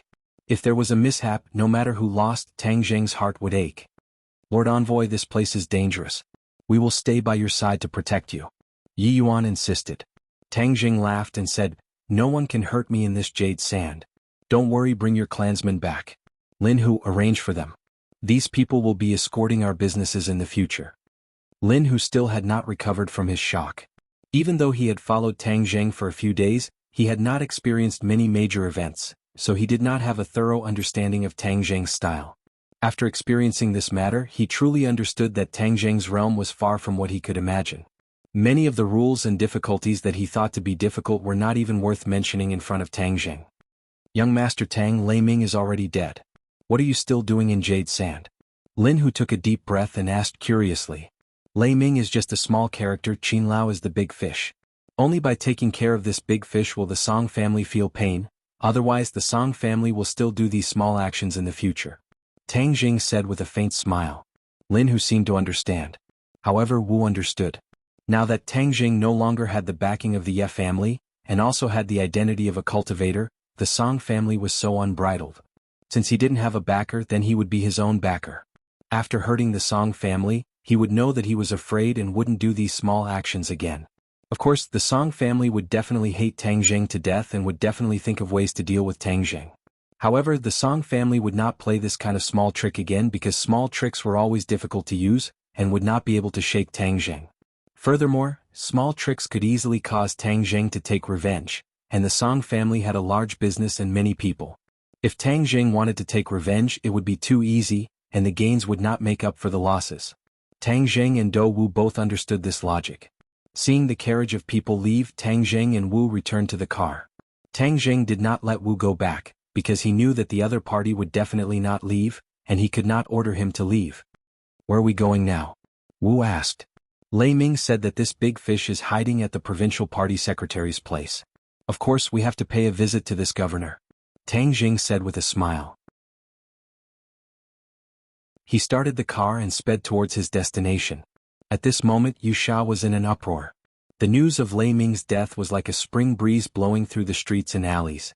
However, many people did not know the specific details. Only a few related personnel knew. As for the witnesses, they were all ordered to keep their mouths shut.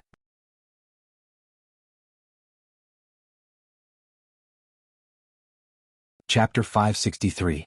The provincial committee's courtyard was filled with the most powerful people in the province. The security was tight and ordinary people would not be able to break in at all. However, to Tang Jing and Wu this was not a problem at all because the two of them were not ordinary people. They did not walk through the main door but instead found a remote corner of the courtyard wall, and with a leap they quietly entered the courtyard. Qin Lao was hiding under the protection of the provincial party secretary, so naturally, Tang Jing would not be the slightest bit afraid, but he would be even more cautious. However, it was not easy to find a person in this large courtyard. He had to find someone and ask which house the provincial party secretary lived in. At this moment, the sky had completely darkened. The night had become the best protective clothing for the two of them.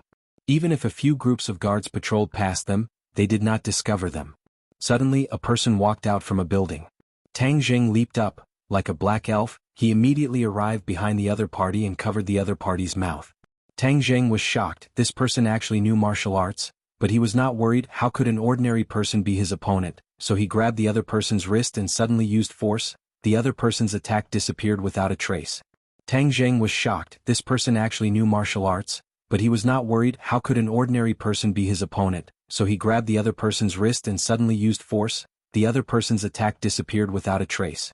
The other party did not panic, but was instead calm and composed. With a lift of his long leg, he kicked towards the lower half of Tang Zheng's body. "Damn, you're going to cut off my happiness for the rest of my life." Tang Zheng stared at him. This person's attack was really fierce, but in the end his opponent's strength was not as good as Tang Zheng's, so he still managed to resolve the crisis first. With a twist of his body, the other party spun like a top and turned around facing Tang Zheng. When he saw this person's face, Tang Zheng was shocked. He immediately released his hand and asked, "Sister Mei, why is it you?" This person was actually Lu Qingmei. No wonder her counterattack was so sharp. After all, she was a cultivator. Lu Qingmei also opened her eyes wide, looked at Tang Zheng in surprise and asked, "My family lives here, of course I'm here. More importantly, why are you here? When did you come to Jade Sand? Why didn't you contact me?" There was a hint of coquettishness in her voice. "You're home." As if waking up from a dream, Tang Zheng slapped his head. He was really an idiot. He had actually forgotten that she was the daughter of the governor. Why did he bother to ask other people? Wasn't she very familiar with this place? Lu Qingmei glared at him bitterly. She knew that he wouldn't come here for no reason. This time he definitely wasn't here to look for her, but for something more important. She couldn't help but feel a little disappointed. After the winter break, she didn't stay in the capital alone. Instead, she returned to Wuxia under her father's persuasion. Because she was not on good terms with her father, she rarely returned home. But this time her father persuaded her again and again. In addition, the relationship between Lu Qingmei and Tang Zheng had improved by leaps and bounds. She was in a good mood, so she agreed to her father's request. "What are you doing here?" Lu Qingmei looked suspiciously at the marshal behind Tang Zheng and frowned. "I'm here to find someone."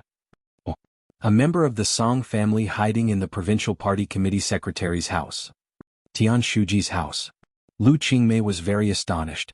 As the second in command of the province, her father had a lot of friction with the first in command, Tian Shuji. Moreover, both sides lived in the same provincial party committee courtyard, so of course they would understand each other. She was more clear than Tang Zheng on the power of a provincial party committee secretary, so when she heard that Tang Zheng was going to his house to find a member of the Song family, she immediately became vigilant. "Why are you looking for that person? Kill him." Lu Qingmei turned pale with fright and almost cried out. She immediately covered her mouth and fearfully said, "Why do you want to kill him? Moreover, you're too daring. You dare to charge into the provincial party committee secretary's house and kill him." Tang Zheng was expressionless as he firmly said, "This person must be killed." Lu Qingmei speechlessly rolled her eyes. She knew that since he had already made up his mind, it would be useless for her to persuade him. Tang Zheng was such a person. He could be muddle-headed over small matters, but he would never change his mind because of a person's words. If it was in the past, Lu Qingmei would definitely shout and forcefully stop Tang Zheng when she heard that he wanted to kill someone. But now that she was also a cultivator, many of her views had subtly changed. Moreover, she knew that Tang Zheng was not a bloodthirsty person, so this person must be a threat to him. "You're going to rush in and kill that person in front of Tian Shuji?"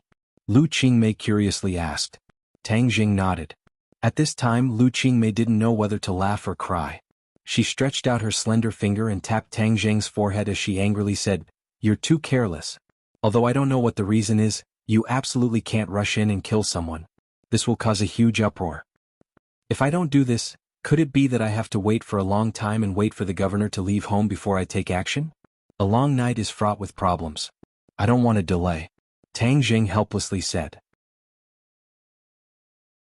Lu Qingmei smiled. Her eyes rolled as she proudly said, "I say you're smart, but sometimes you're really stupid. You don't have a way, but I have a way. You must know that this is my territory. Is it okay?"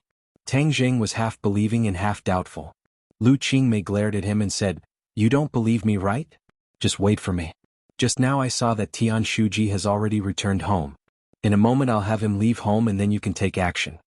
Seeing her solemn vow, Tang Zheng no longer doubted her and nodded to show that he understood. It was better to avoid trouble. If he could quietly kill Qin Lao, then there was no need to make a big fuss. Lu Qingmei was overjoyed as she said, "Just wait for me. Watch me. Wait for me for a moment. I'll be right out." Finished speaking, she directly returned home. Governor Lu sat on the sofa reading the newspaper. Seeing his daughter return, he curiously raised his head and asked, "Qingmei, didn't you say you wanted to go out and get some fresh air?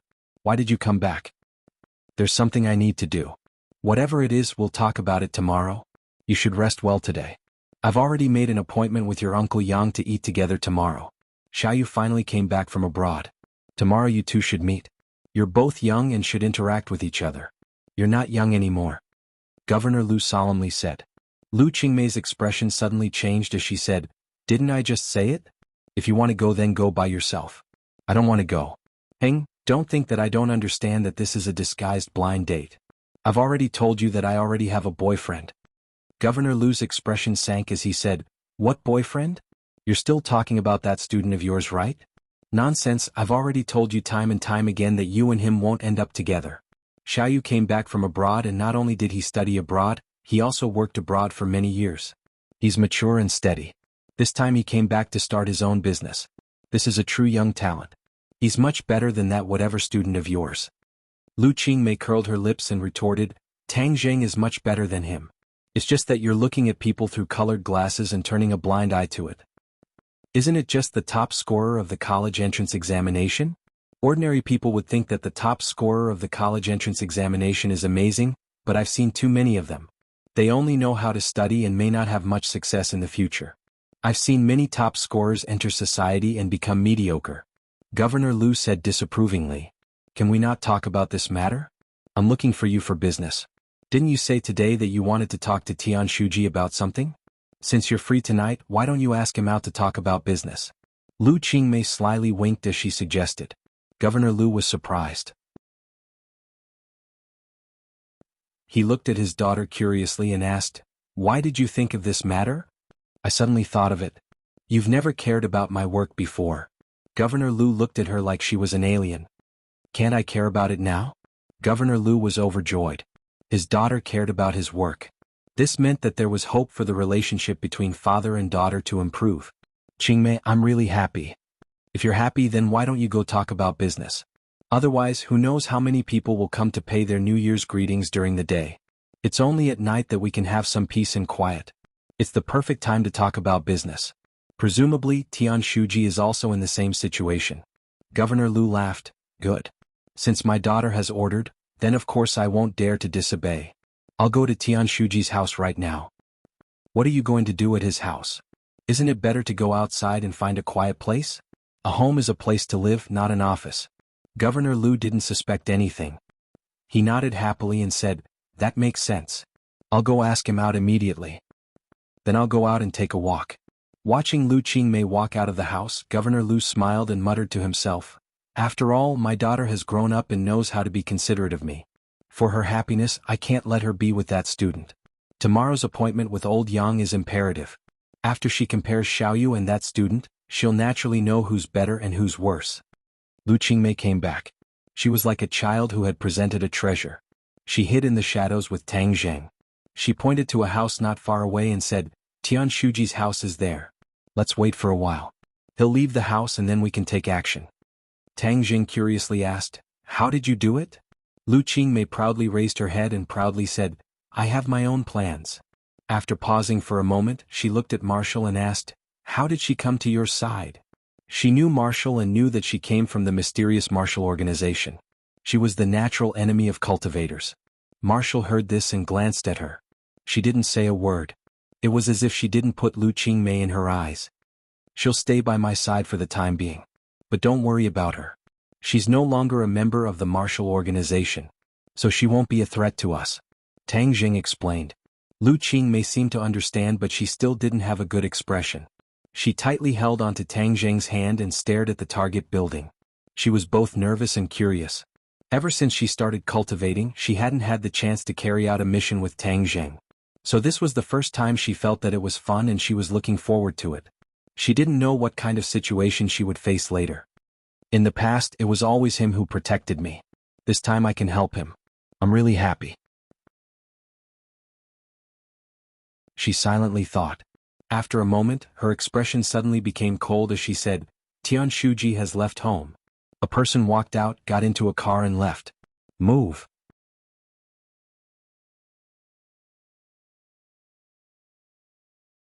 Chapter 564. In the darkness of the night, the three people quietly approached the target. The door was closed, but the light inside the building was still on, indicating that there must be someone inside. Is there anyone else in the house? Tang Jing asked. Tian Shuji's family is not in Jade Sands. Other than him, there is also a housekeeper responsible for daily life. Oh, that means that there is only the housekeeper and Qin Lao in the house. Everyone be careful. We will enter from the second floor and try not to alarm others. Tang Jing warned. Lu Qingmei was eager to try. After cultivating for so long, this was the first time she put it into practice. Her adrenaline rapidly soared, making her extremely excited. Wu took the lead and jumped onto the second floor balcony as if he was walking on flat ground. Lu Qingmei followed suit and jumped. Her toes touched the wall, but she suddenly panicked and almost fell down. Tang Jing's eyes were sharp and his hands were fast. He immediately hugged her and flew onto the balcony together. Lu Qingmei's face was red. She was full of confidence, but she did not think that such a simple action would cause her to almost drop the chain. Tang Jing understood her mistake. Combining theory with practice was not something that could be accomplished in a short period of time. A little mistake was inevitable. Patting her shoulder, he comforted her with his eyes. Lu Qingmei's heart skipped a beat. She understood and was greatly encouraged. She firmly nodded her head, full of confidence. Tang Jing brought her along this time not because he expected her to be of much help, but mainly to train her. After all, she may encounter danger in the future, so she shouldn't rush at the last minute.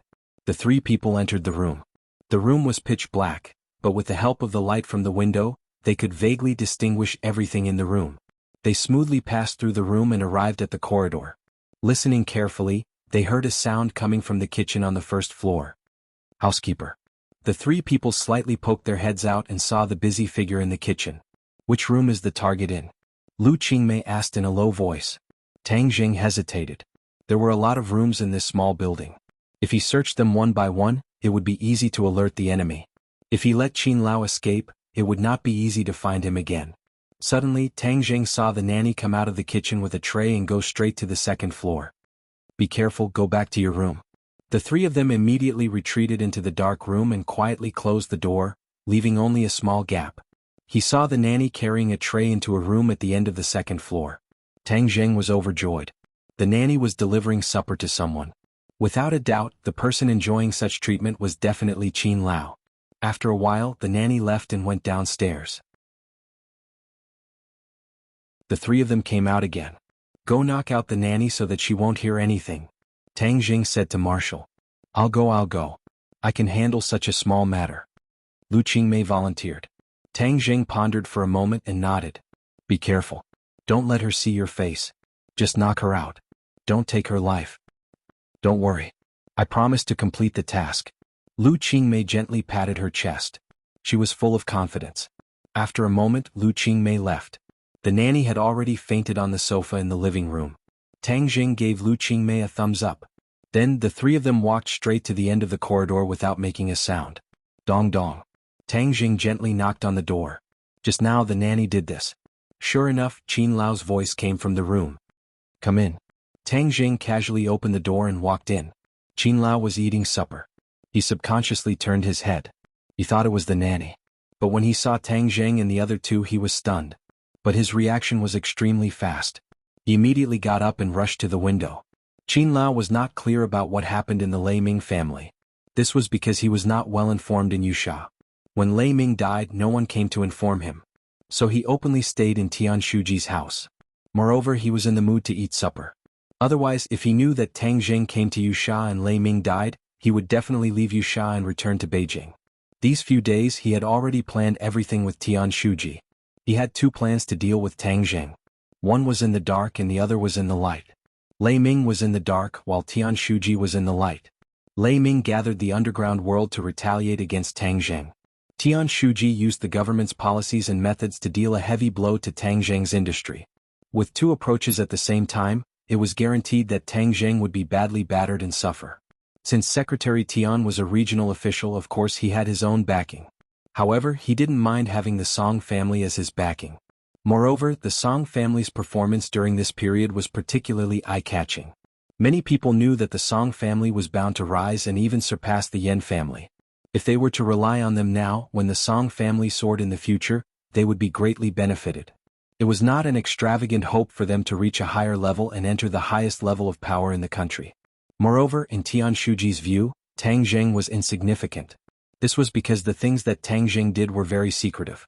Ordinary people would not know the inside story, let alone his ability. When Qin Lao saw Tang Jing, he knew that he did not come with good intentions. Since Tang Jing dared to come here, he definitely did not come here to chat. He came here to kill. After experiencing the ordinary Balance Courtyard incident, Qin Lao had already recognized the cruel reality. Tang Jing had risen in a short period of time and had completely surpassed him. He was able to kill the Chu family's patriarch not completely by luck. If he were to face him, he would definitely not be able to gain any advantage. Therefore, when Qin Lao saw Tang Jing, he did not say anything and directly rushed to the window, preparing to escape. But how could Tang Jing let him get what he wanted? He used the earth-shrinking technique and arrived first, blocking in front of the windowsill. The War Soul sword directly greeted the other party. Qin Lao was aghast and hurriedly dodged. A cold light flashed in his hand and he also revealed his weapon. A long sword that shone with a cold light fiercely trembled. Like a poisonous snake spitting out its tongue, it instantly blossomed into sword flowers and blocked in front of Battle Soul. Both of them were experts in using the sword. Old Man Qin had seen the sword technique of the famous sword god before, so he had a unique understanding of the way of the sword. Therefore, when he first saw Tang Jing use the heaven-flying immortal sword technique, he knew that this sword technique was exceptionally exquisite. It even surpassed the sword technique that he had practiced for many years and coveted it. Now that he was fighting with Tang Jing, he did not hold back at all and used all his skills. Qin Lao's sword technique was not very fast, but it was very accurate. Every move and every style was targeted, greeting Tang Jing's vital points. How could Tang Jing be afraid of him?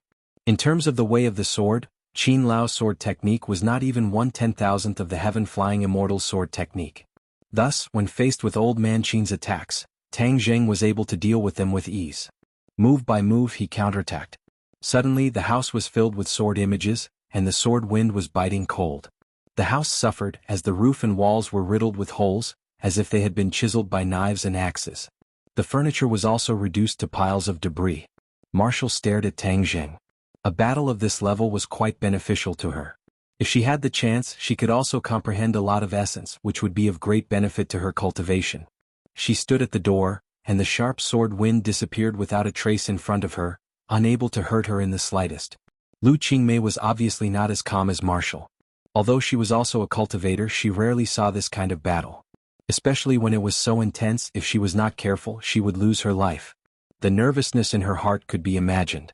She clenched her fists tightly, and her palms were already sweating. Tang Jing won't be in danger, right? Lu Qingmei probed in a low voice. Marshall glanced at her and did not say a word. Lu Qingmei curled her lips and thought to herself, "What are you being so arrogant for? I will definitely surpass you in the future." Moreover, a woman shamelessly followed by a man's side, who knew what she was up to. As a woman, she naturally did not want to see a woman following by her beloved's side. Moreover, this woman was not only skilled but also very beautiful. This threat was too great. Unknowingly, Tang Jing had already gradually gained the upper hand. The exquisiteness of the heaven-flying immortal sword technique was displayed incisively and vividly. This made Qin Lao realize that he had underestimated this sword technique. He was filled with regret. At that time, if he was not afraid of the master behind Tang Jing, he would have killed this brat and seized this sword technique. Then his cultivation would definitely have reached a higher level. How would he have suffered this calamity of killing a monk? "Tang Jing, you really want to kill me?" Qin Lao unwillingly asked in a cold voice. "Since I am already here, if I don't take your life, wouldn't it be a waste of time? Moreover, Lei Ming and his son are already dead. They are waiting for you on the road to the Yellow Springs. Since you are conspiring to deal with me, then let's be companions on the road to the Yellow Springs," Tang Jing said with killing intent. Qin Lao's heart trembled as he exclaimed, "You already killed them?" Tang Jing coldly laughed and did not reply. However, the answer was beyond doubt. Qin Lao was filled with regret. When Lei Ming volunteered to deal with Tang Jing, Qin Lao tacitly agreed. He even knew that the other side would not succeed. He only wanted to give Tang Jing some trouble. However, he did not expect that Tang Jing's reaction would be so fierce and so fast. He directly killed his way to Yusha. Not only did he take the lives of the father and son pair, he also did not want to let him go. "I am a member of the Song family. If you kill me you will be in great trouble. Qin Lao repeated the same old words as he threatened. Tang Jing disdainfully laughed and said, I will kill you to show the Song family that I, Tang Jing, am not to be trifled with. First I will kill you, this old dog of the Song family. Then they will naturally know the pain. Qin Lao's face was deathly pale. This time he was definitely going to die. However, he was unwilling. Suddenly he let out a loud roar. His long sword lit up with a bright light, just like the sun. His hair and beard stood up, and his wrinkled face suddenly flushed red. His entire body swelled up and his bones crackled. In an instant he actually grew a few centimeters taller. Holding the sword with both hands, the long sword's light greatly increased. It was as if the long sword had become longer and wider. A powerful sword wind rose from the ground and wrapped around the long sword. The momentum was shocking. Kill? Qin Lao roared. His body and the long sword seemed to become one as he charged towards Tang Jing. The strong wind blew. Tang Jing was like a small boat in the middle of a vast ocean. It was as if he would be torn to pieces by the strong wind at any time. Tang Jing did not move. Instead, he quietly closed his eyes and stabbed out with his sword. It was very ordinary, like a child casually poking a tree branch. However, when the War Soul sword pierced into the strong wind was immediately torn apart. The two swords fiercely collided with each other.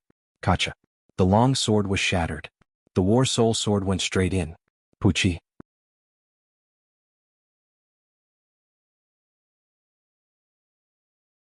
Chapter 565. The War Soul sword pierced through Qin Lao's heart, and blood flowed out along the blade. Qin Lao's eyes instantly dimmed, his facial features twisted, almost squeezing together, and his face became as pale as paper. He lowered his head with difficulty, looked at his chest and said in disbelief, I actually died in the hands of a brat like you. This is you courting death. If you didn't come to ordinary balance, you old dog could still struggle at death's door for a few more days. However, don't worry, you go first, I will definitely send the Song family down to accompany you. Tang Jing said calmly. Qin Lao spat out a mouthful of blood, his life was rapidly fading away. You still want to deal with the Song family, Tang Jing? You will definitely die miserably. Young master and patriarch will not let you off.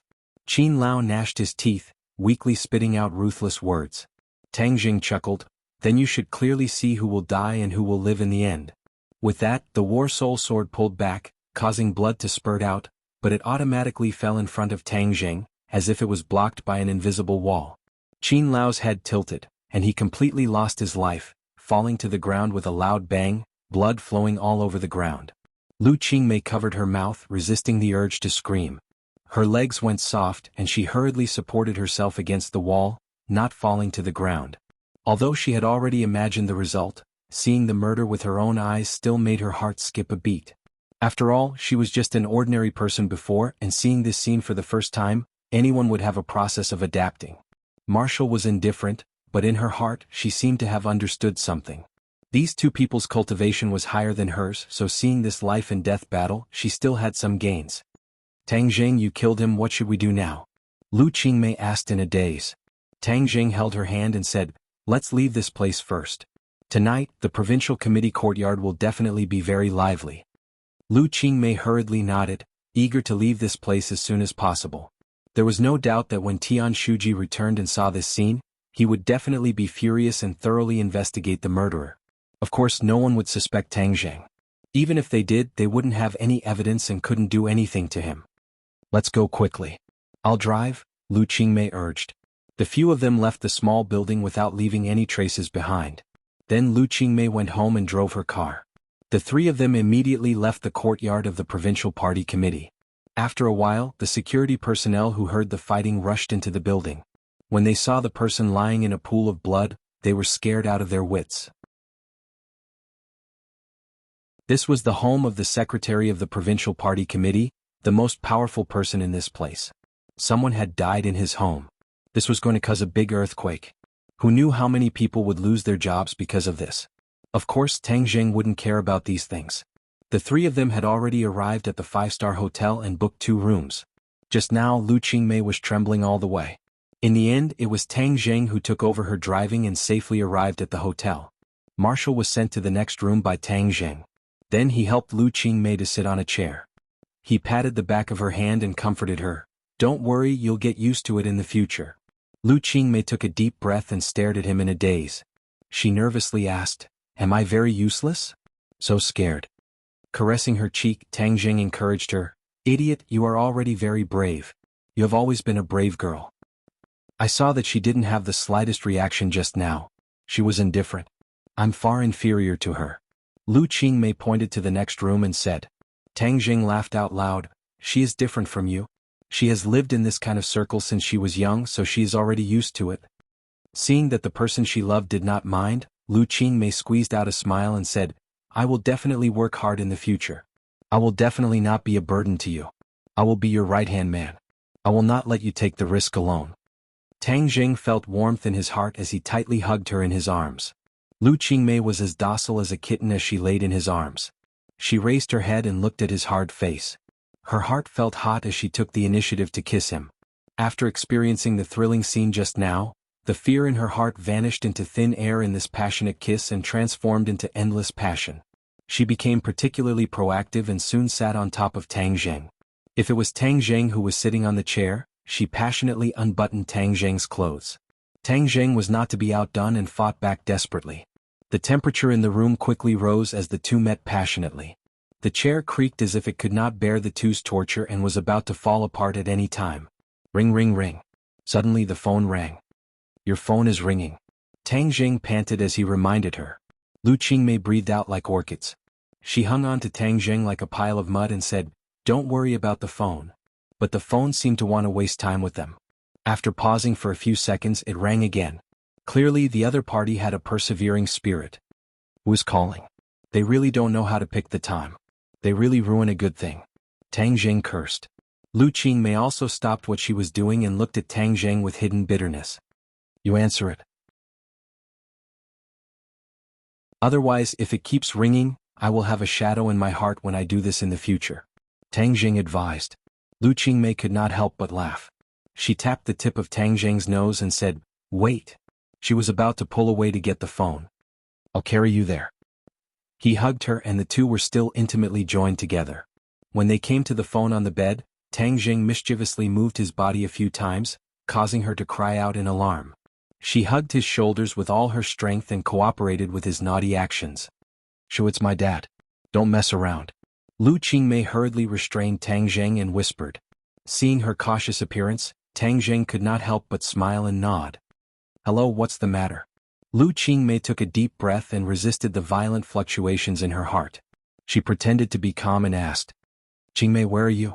An anxious voice came from the phone. I'm outside. I won't be going back to sleep tonight. How could Lu Qingmei let go of this opportunity to be alone with Tang Jing? Not coming back?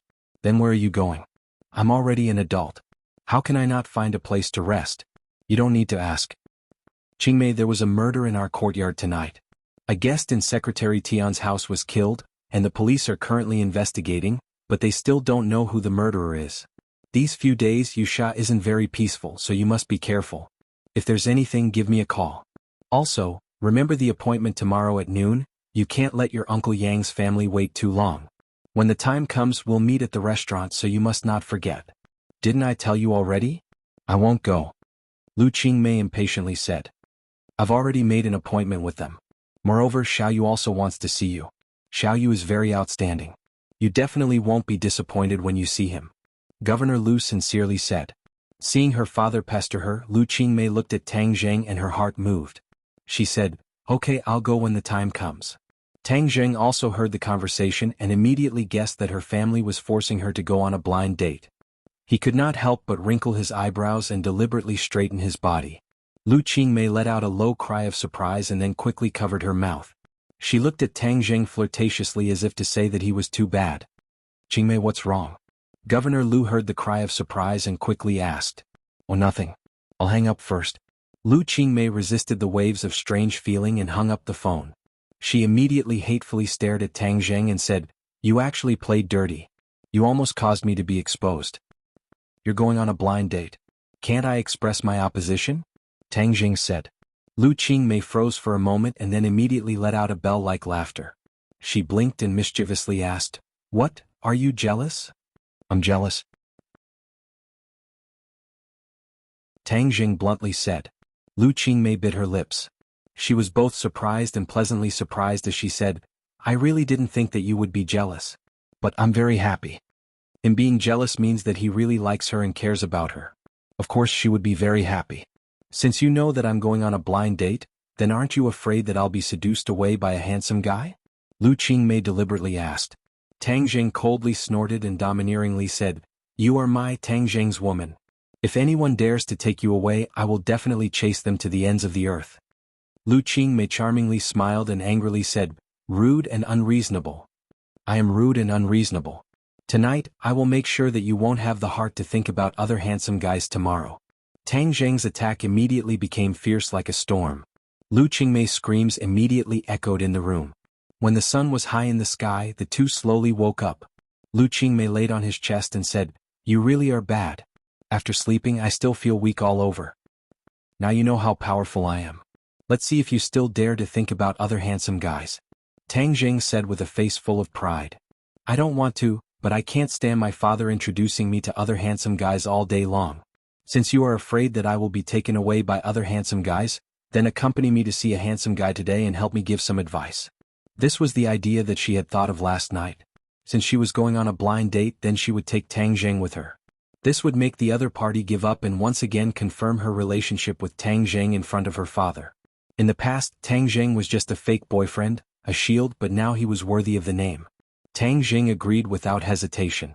For his woman, of course, he had the obligation to drive away those annoying flies. However, he is an overseas returnee, very excellent. Lu Qingmei joked. So what if he is an overseas returnee? I have a sea turtle under my command. Tang Jing disagreed. Gui Qiansui was a genuine sea turtle. You can rest assured that your man is excellent enough to blind their eyes. Good, I will wait and see. You blind their eyes. Lu Qingmei was eager to try. Near noon, the two arrived at the agreed restaurant.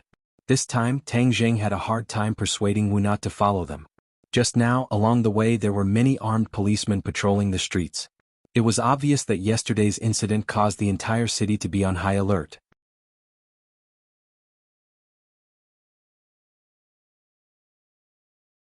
Chapter 566. Tang Jing and Lu Qingmei immediately saw this person. Lu Qingmei said in a low voice, He is Yang Xiaoyu. The Yang family and my family have been friends for generations. Back then, Uncle Yang and my father served in the army together and were comrades. What a handsome guy. Tang Jing said with a smile. He couldn't help but blush with shame. Why were there so many handsome guys in the world? Someone like him who could only be considered delicate and pretty immediately paled in comparison. The young masters of the large families were like this, and even this Yang Xiaoyu was the same. Being handsome doesn't make a living. Moreover, I think you're much more handsome than him. Lu Qingmei held Tang Jing's hand and said while looking at him with infatuation. Yang Xiaoyu saw Lu Qingmei and his face lit up with joy. He quickly walked over. Suddenly, his expression froze as he saw the two holding hands. However, he immediately returned to normal and walked over to greet them. Qingmei, long time no see. I'm so happy to see you. You've become prettier again. As he spoke, he revealed a charming smile. Lu Qingmei calmly said, Yes, long time no see. Let me introduce you. This is Yang Xiaoyu and this is my boyfriend Tang Jing. Boyfriend? Although Yang Xiaoyu had already guessed a bit, when he personally heard these three words, a strange expression still flashed across his face. Lu Qingmei leaned on Tang Jing's shoulder like a little bird and said, Yes, my boyfriend friend. Yang Xiaoyu resentfully said, I really didn't think that you already had a boyfriend. Didn't Uncle Lu say that you were single? How could he know about my situation? Uncle Yang and the others must have been waiting for a long time. Let's go in first. Lu Qingmei secretly smiled proudly as she held Tang Jing's hand and walked into the restaurant. Yang Xiaoyu's eyes flashed with disappointment as he unwillingly stared at Tang Jing's back. He thought to himself that this person still looked very young and wasn't very handsome. Later on, I want to see just what kind of ability he has. Qingmei might have been deceived by him. Later on, I will definitely expose his true face. When the three of them arrived at the private room, there were already 3 people sitting inside. Tang Jing recognized Governor Lu. The other 2 middle-aged men had extraordinary bearings and resembled Yang Xiaoyu. They must be his parents. Governor Lu, 3 people turned their heads to look, but their expressions suddenly froze. Father Yang and Mother Yang's faces showed suspicion. They did not know Tang Jing's identity. Governor Lu obviously recognized Tang Jing, and anger flashed in his eyes. He glared at his daughter in displeasure. What nonsense. She actually brought this Tang Jing here. She was sincerely going against him. Uncle Yang, Auntie, Happy New Year. Lu Qingmei greeted them politely. The other party immediately smiled and said, Qingmei, long time no see. You're becoming more and more beautiful. Lu Qingmei smiled faintly. Thank you. Let me introduce him to everyone. Seeing that Lu Qingmei was about to introduce Tang Jing, Governor Lu immediately realized what was going to happen. He quickly stood up and said, Qingmei, come with me. I have something to say to you. Without any explanation, he pulled Lu Qingmei and walked out. Sit down for a while. Lu Qingmei said to Tang Jing. Tang Jing smiled and nodded, indicating that he was fine. In the room, the four people looked at each other and the atmosphere immediately became awkward. Father Yang and Mother Yang were also smart people. From the way Lu Qingmei looked at Tang Jing, they could already guess what was going on. They were all experienced people and naturally understood what those loving eyes meant. Yang Xiaoyu stared at Tang Jing as if he wanted to see through him. Tang Jing was calm and collected, completely unaffected by the other party's gaze. Yang Xiaoyu's gaze gradually became sharp. He thought that the more this person appears to be calm and indifferent, the more problems there must be. He must find a way to expose his disguise. Lu Qingmei was pulled to a corner by her father. Governor Lu looked at her seriously and asked, Qingmei, why did you bring him here? He's my boyfriend. Of course I can bring him here. Lu Qingmei lightly said. Nonsense. How many times have I told you? He's your student. Don't use him as a shield to anger me. Who said he's a shield? He's my boyfriend. My real boyfriend. Lu Qingmei's expression became cold as she seriously said. Governor Lu suddenly stared blankly. Before, he could be sure that the two were deliberately mystifying and deceiving him. But at this moment, looking at his daughter's resolute and serious eyes, he knew that she was not lying. This meant that the two of them really did become real. The thing he was most worried about had happened. In truth, he had never put Tang Jing in his eyes before. He thought that after the two of them were separated for a period of time, everything would naturally fade away. But how did the two of them get together again? It had only been half a year, so what exactly happened that caused the relationship between the two of them to advance by leaps and bounds? I don't care what kind of bewitching potion that little brat gave you. In any case, there is absolutely no possibility between the two of you. I will not agree to this matter. Governor Lu resolutely said. Lu Qingmei curled her lips. She looked at him with ridicule and said, This is my own matter. Even if you are the head of a province, even if you have great power, you have no right to interfere. You. Governor Lu's face was red with anger. He gasped for breath. In short, that little brat is not worthy of you. I will let him understand the gap between you and him. Is that so? You really think your daughter is that outstanding? Of course. I'm afraid it's not that he is not worthy of me. It's that I am not worthy of him. He is much more outstanding than you can imagine. He is thousands of times more outstanding than the so-called young elites in your eyes. Lu Qingmei jokingly said. How could Governor Lu believe her words? He gave a heavy snort and decided that he would make Tang Jing eat a loss and make him recognize reality. Let's go back. Otherwise we'll keep them waiting. Lu Qingmei walked towards the private room with large strides. Governor Lu's face was gloomy as he followed behind her. The private room was completely silent. The three people from the Yang family were all silently observing Tang Jing, trying to figure out his origins. Lu Qingmei naturally sat beside Tang Jing. Governor Lu suppressed his anger and did not release it. But in the next moment, Lu Qingmei's words made him seethe with anger. He only heard Lu Qingmei smile at the Yang family couple and say, Uncle Yang, Auntie, I haven't finished introducing you. This is my boyfriend Tang Jing. The other party's face immediately flashed with embarrassment. Lu Qingmei saying this meant that her attitude was very firm. That meant that this blind date was a joke and the other party was already taken. Little Tang, where do you work? Father Yang resisted the awkwardness and asked. I'm still a student. I don't have a job. Student? Father Yang was stunned for a moment. Oh, then where are you studying for a doctorate? Doctorate? Tang Jing was slightly stunned. He immediately understood that the other party did not think of him as an undergraduate at all. But he did not want to hide it. He calmly said, I'm still a freshman. Freshman? The three people from the Yang family all exclaimed at the same time. Because Lu Qingmei had already graduated from college, they preconceived that Tang Jing was definitely not young. But they never thought that he was still a freshman. The age gap between the two was too big. Yang Xiaoyu's face was filled with joy. He was even more certain that Lu Qingmei had been deceived by Tang Zheng. What ability did a freshman have to gain Lu Qingmei's trust? It must be known that Lu Qingmei was not a teenage girl. Other than deceiving, he really could not think of any good points about Tang Zheng that could move Lu Qingmei. But Father Yang did not have such shallow thoughts. He was a businessman and had seen many people. From the first time he saw Tang Zheng, he felt a trace of an unusual temperament from him. He did not seem like a freshman at all.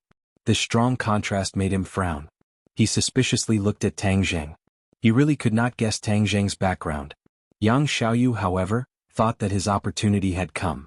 He proudly said, "I've seen many freshmen who are ignorant and incompetent all day long. They only know how to talk big and are especially good at deceiving girls." When Lu Qingmei heard this, she immediately frowned. These words were too obvious. Tang Zheng squeezed her hand and signaled her to calm down. He said with a smile, "Yes, this kind of student is really too hateful. But I don't have such a person around me. It seems that you have a lot of experience. Could it be that when you were a freshman?" Yang Xiaoyu was furious. He stood up and asked, "What do you mean?" "Oh, nothing. Since you brought this topic up, I'll discuss it with you." Tang Zheng shrugged and said motionlessly, "Xiaoyu, sit down." Father Yang reprimanded in a low voice. His son's life abroad was too leisurely. He was actually angered by a few words. Compared to this Tang Zheng, his shrewdness was obviously too shallow. Lu Qingmei secretly gave Tang Zheng a thumbs up. Flowers were blooming in her heart. "Since you look down on my boyfriend, then I'll let you know how powerful he is today." Lu Qingmei suddenly felt a sense of excitement. "Qingmei, he's also the #1 student. How did you meet him?" Mother Yang saw her son being deflated and hurriedly interjected. Lu Qingmei foolishly looked at Tang Zheng and said, "He was my student in high school. A teacher-student relationship. Moreover, it was a female teacher and a male student. It was even rarer than a male teacher and a female student. After all, the age gap between men and women was not small." Governor Lu suddenly had the urge to find a hole to hide in. Fortunately, Father Yang was an old friend of many years. If his colleagues in the government knew that his daughter found a student younger than her as a boyfriend, then wouldn't he be an old cow eating young grass? Where would he put his old face? He couldn't help but inwardly sigh at the misfortune of his family. The 3 members of the Yang family were greatly shocked by this news. Yang Xiaoyu's eyes revealed an undisguised anger and slight frown. Yang Xiaoyu's father originally thought that Tang Zheng's identity was not simple, but after knowing that he was Lu Qingmei's student, this guest disappeared like smoke into thin air. This was because he knew where Lu Qingmei used to teach. Although most of the students in that school were rich, the level of those rich people was still too low in his eyes.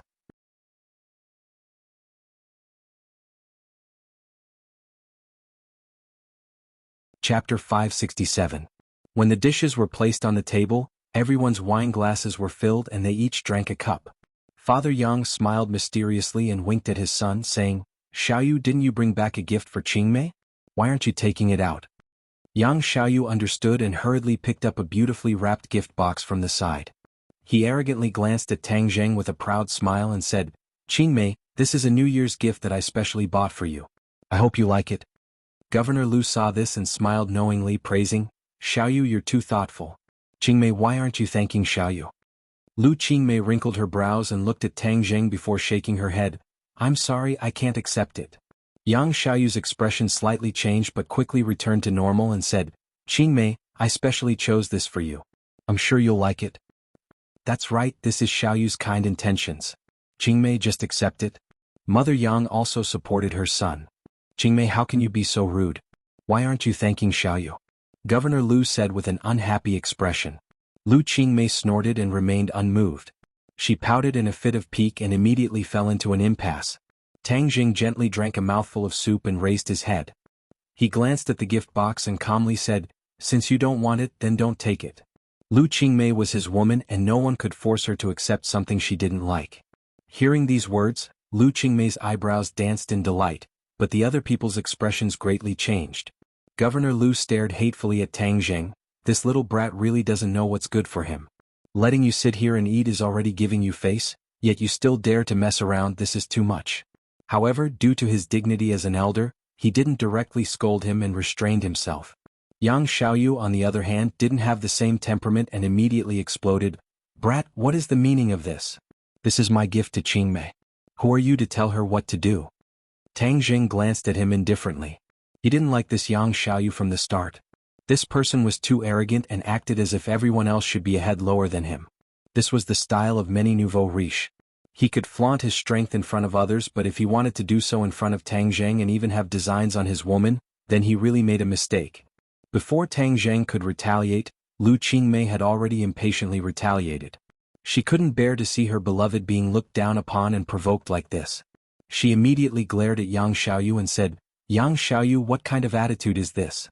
Tang Zheng is my boyfriend, he has a name, not some brat, and my boyfriend has the right to decide whether or not I accept other people's gifts." Yang Xiaoyu was suddenly startled as if he had been hit by an invisible fist. His face turned red as he indignantly said, "Qingmei, don't be fooled by his flowery words. I know what to do.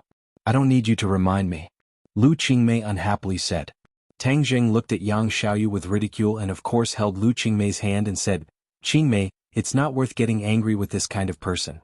Don't be angry and hurt your body. Let's eat. You don't say, the food here is pretty good." His appearance was like a spineless foodie who only cared about the taste of the food at this critical moment. However, Lu Qingmei understood Tang Zheng's thoughts. He wasn't afraid of Yang Xiaoyu. Even if there were hundreds of Yang Xiaoyu, he wouldn't be afraid. He was just worried about the relationship between the Lu and Yang families and didn't want to make the atmosphere too awkward. But Yang Xiaoyu clearly didn't appreciate it. He placed the gift in front of Lu Qingmei and said, "Qingmei, this gift is the latest handbag from LV this year. It's a global limited edition. Many socialites use this. I specially chose this for you, unlike other people who can't even bear to give a New Year's gift." Without a doubt, this kind of luxury was the favorite of many women. But Yang Xiaoyu really didn't understand Lu Qingmei. This kind of nouveau riche-style gift couldn't arouse her interest at all. Instead, it made her feel disgusted. Tang Zheng's expression was calm. He wasn't angry at all because of these words, but the other person reminded him that as Lu Qingmei's man, he really didn't give her a New Year's gift. This was really a bit of a dereliction of duty. "You're right. I really didn't prepare a gift for Qingmei. When we go back, I'll have to put in some effort to choose a gift." Tang Zheng looked at Lu Qingmei apologetically and said. Lu Qingmei's heart warmed. She held his hand and sweetly said, "No matter what you give, I'll like it." This was a public display of affection and a brazen slap in the face. She firmly rejected Yang Xiaoyu's gift, but gladly accepted Tang Zheng's gift. The difference in treatment was too big. Yang Xiaoyu felt like he had been ruthlessly slapped in the face. He said with a red face, "Qingmei, don't listen to his bragging. He's just a student, what kind of gift can he give you? My gift is worth hundreds of thousands. It's 1,000,000 times better than his." "Is hundreds of thousands very valuable? This is the jade bracelet he gave me. It's 1,000,000 times more valuable than yours." Lu Qingmei raised her hand and a sparkling and translucent jade bracelet slid out. This bracelet, whether it was jade or jade, was of the highest quality. If it was auctioned, it would definitely be worth several million. Everyone present was either rich or noble, so they naturally had some understanding of the hot jade market. Mother Yang was especially passionate about it. Normally, the rich ladies would often study and learn from each other. With a single glance, they could tell that this was a top-quality item. Suddenly, there was complete silence. Everyone looked at Tang Zheng in disbelief. No one would believe that a student could so easily give out a gift worth over 1,000,000. Even Yang Xiaoyu didn't have such a large amount of money. Especially since Governor Lu knew about Tang Zheng's family situation, he felt that it was a fantasy. In fact, this jade bracelet's original quality was not so good. However, after Tang Zheng refined it, it was reborn and had such an extraordinary quality. In the beginning, when Tang Zheng refined these jade items, they did not have this additional effect. It was only after his cultivation had greatly increased that he was able to refine them. Now, the jade items he refined were not as simple as simply engraving a set of arrays into them. Through the meticulous refining of the 9 revolving alchemy furnace, the material was reborn and the defensive power of these jade items was increased. This was also because when Tian Chanzi passed on the refining method to Tang Zheng, he figured it out. However, these jade items could not be considered magic weapons. They only had a little bit of Fa. However, this was only temporary. Tang Zheng had already decided that in the future, he would diligently study the refining technique and refine enough magic weapons to equip the people around him. Now, he already had a lot of cultivators around him, but there were too few suitable magic weapons. Without magic weapons, the strength of the cultivators would be greatly reduced. In addition, the value of this jade bracelet had far exceeded the value of the jade itself. It was far from being something that could be bought with just a few million yuan. This was what the people opposite him didn't understand. In the private room, the sound of a pin dropping could be heard. The atmosphere was extremely awkward. Governor Lu hurriedly restrained his shocked expression. He coughed and broke the silence. Come, let's drink. Yang Xiaoyu took advantage of the situation and unwillingly put away the gift. He couldn't wait to immediately throw this bag into the smelly ditch. What luxury, it was just king waste. He fiercely glared at Tang Zheng, but saw the two of them looking at each other and smiling intimately. They didn't put him in their eyes at all. He couldn't help but burn with jealousy. His pupils seemed to be about to spit out fire. Father Yang was also a smart person. He didn't want to be entangled with the gift issue. He hurriedly called for them to drink. Tang Zheng, come, let's drink a few cups. He was prepared to get Tang Zheng drunk and let him make a fool of himself in front of Lu Qingmei. He even wanted to say nonsense and reveal his true colors. Father Yang thought that after being in the business world for so many years, he could easily win against this young man in drinking. Yang Xiaoyu obviously guessed his father's thoughts. He smiled sinisterly and raised his wine cup. Yes, how can we not drink during the new year? Tang Zheng, don't tell me you don't dare to drink? Provocation. He didn't believe that Tang Zheng wouldn't fall for it. Sure enough, Tang Zheng raised his wine cup and said, okay, but I'll toast to Uncle Lu first. In Tang Zheng's eyes, the three people of the Yang family were insignificant. However, he didn't want to neglect Lu Qingmei's father. His grandfather had taught him to respect the old and love the young since he was young. Governor Lu looked at Tang Zheng with a complicated expression. It seemed that after half a year he couldn't see through this young man anymore.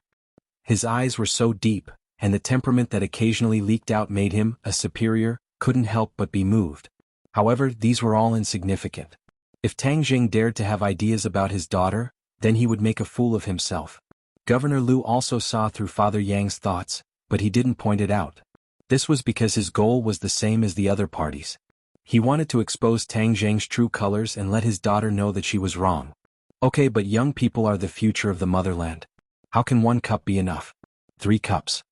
Governor Lu said. Tang Zheng's expression didn't change as he lightly nodded. Then we'll do as Uncle Lu says. After each of them drank 3 cups, the two of them didn't have any reaction. Governor Lu was testing them with alcohol, so of course he wouldn't have any reaction. These 300 cups were equivalent to 200 grams of white wine, and they drank it so quickly.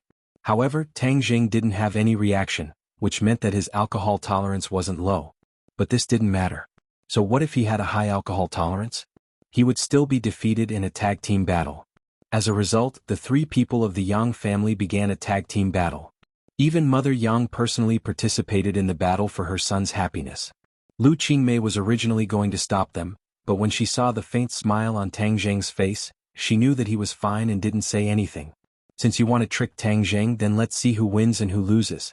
The father and daughter of the Lu family watched as the 4 people drank cup after cup of white wine. The table was already filled with empty wine bottles. Tang Zheng's expression didn't change, but the faces of the 3 people in front of him were already as red as peach blossoms. Mother Yang was already lying on the table, and Yang Xiaoyu was swaying as if he was sitting on a boat. His tongue had also become big, and he was actually wantonly bragging about his experiences in the Western Empire, especially the glorious deeds of shuttling through the many Western beauties. Father Yang still had a bit of a wolf left in him. When he heard his son's drunken words, he inwardly cursed and looked across the table. Sure enough, Governor Lu's face was already dark. Father Yang hurriedly pulled his son back, wanting to stop him, but Yang Xiaoyu continued to boast shamelessly, "Dad, let me say it. I want to let this brat know how powerful I am. Qingmei is mine. Who does he think he is? He wants to steal my woman? Dream on." As he spoke, his body swayed and fell back, bringing Father Yang with him to the ground. Governor Lu was flabbergasted. Lu Qingmei heartlessly laughed and affectionately held onto Tang Zheng's arm. Tang Zheng gently put down his wine glass and lightly said, "You're drunk so quickly? You're too weak."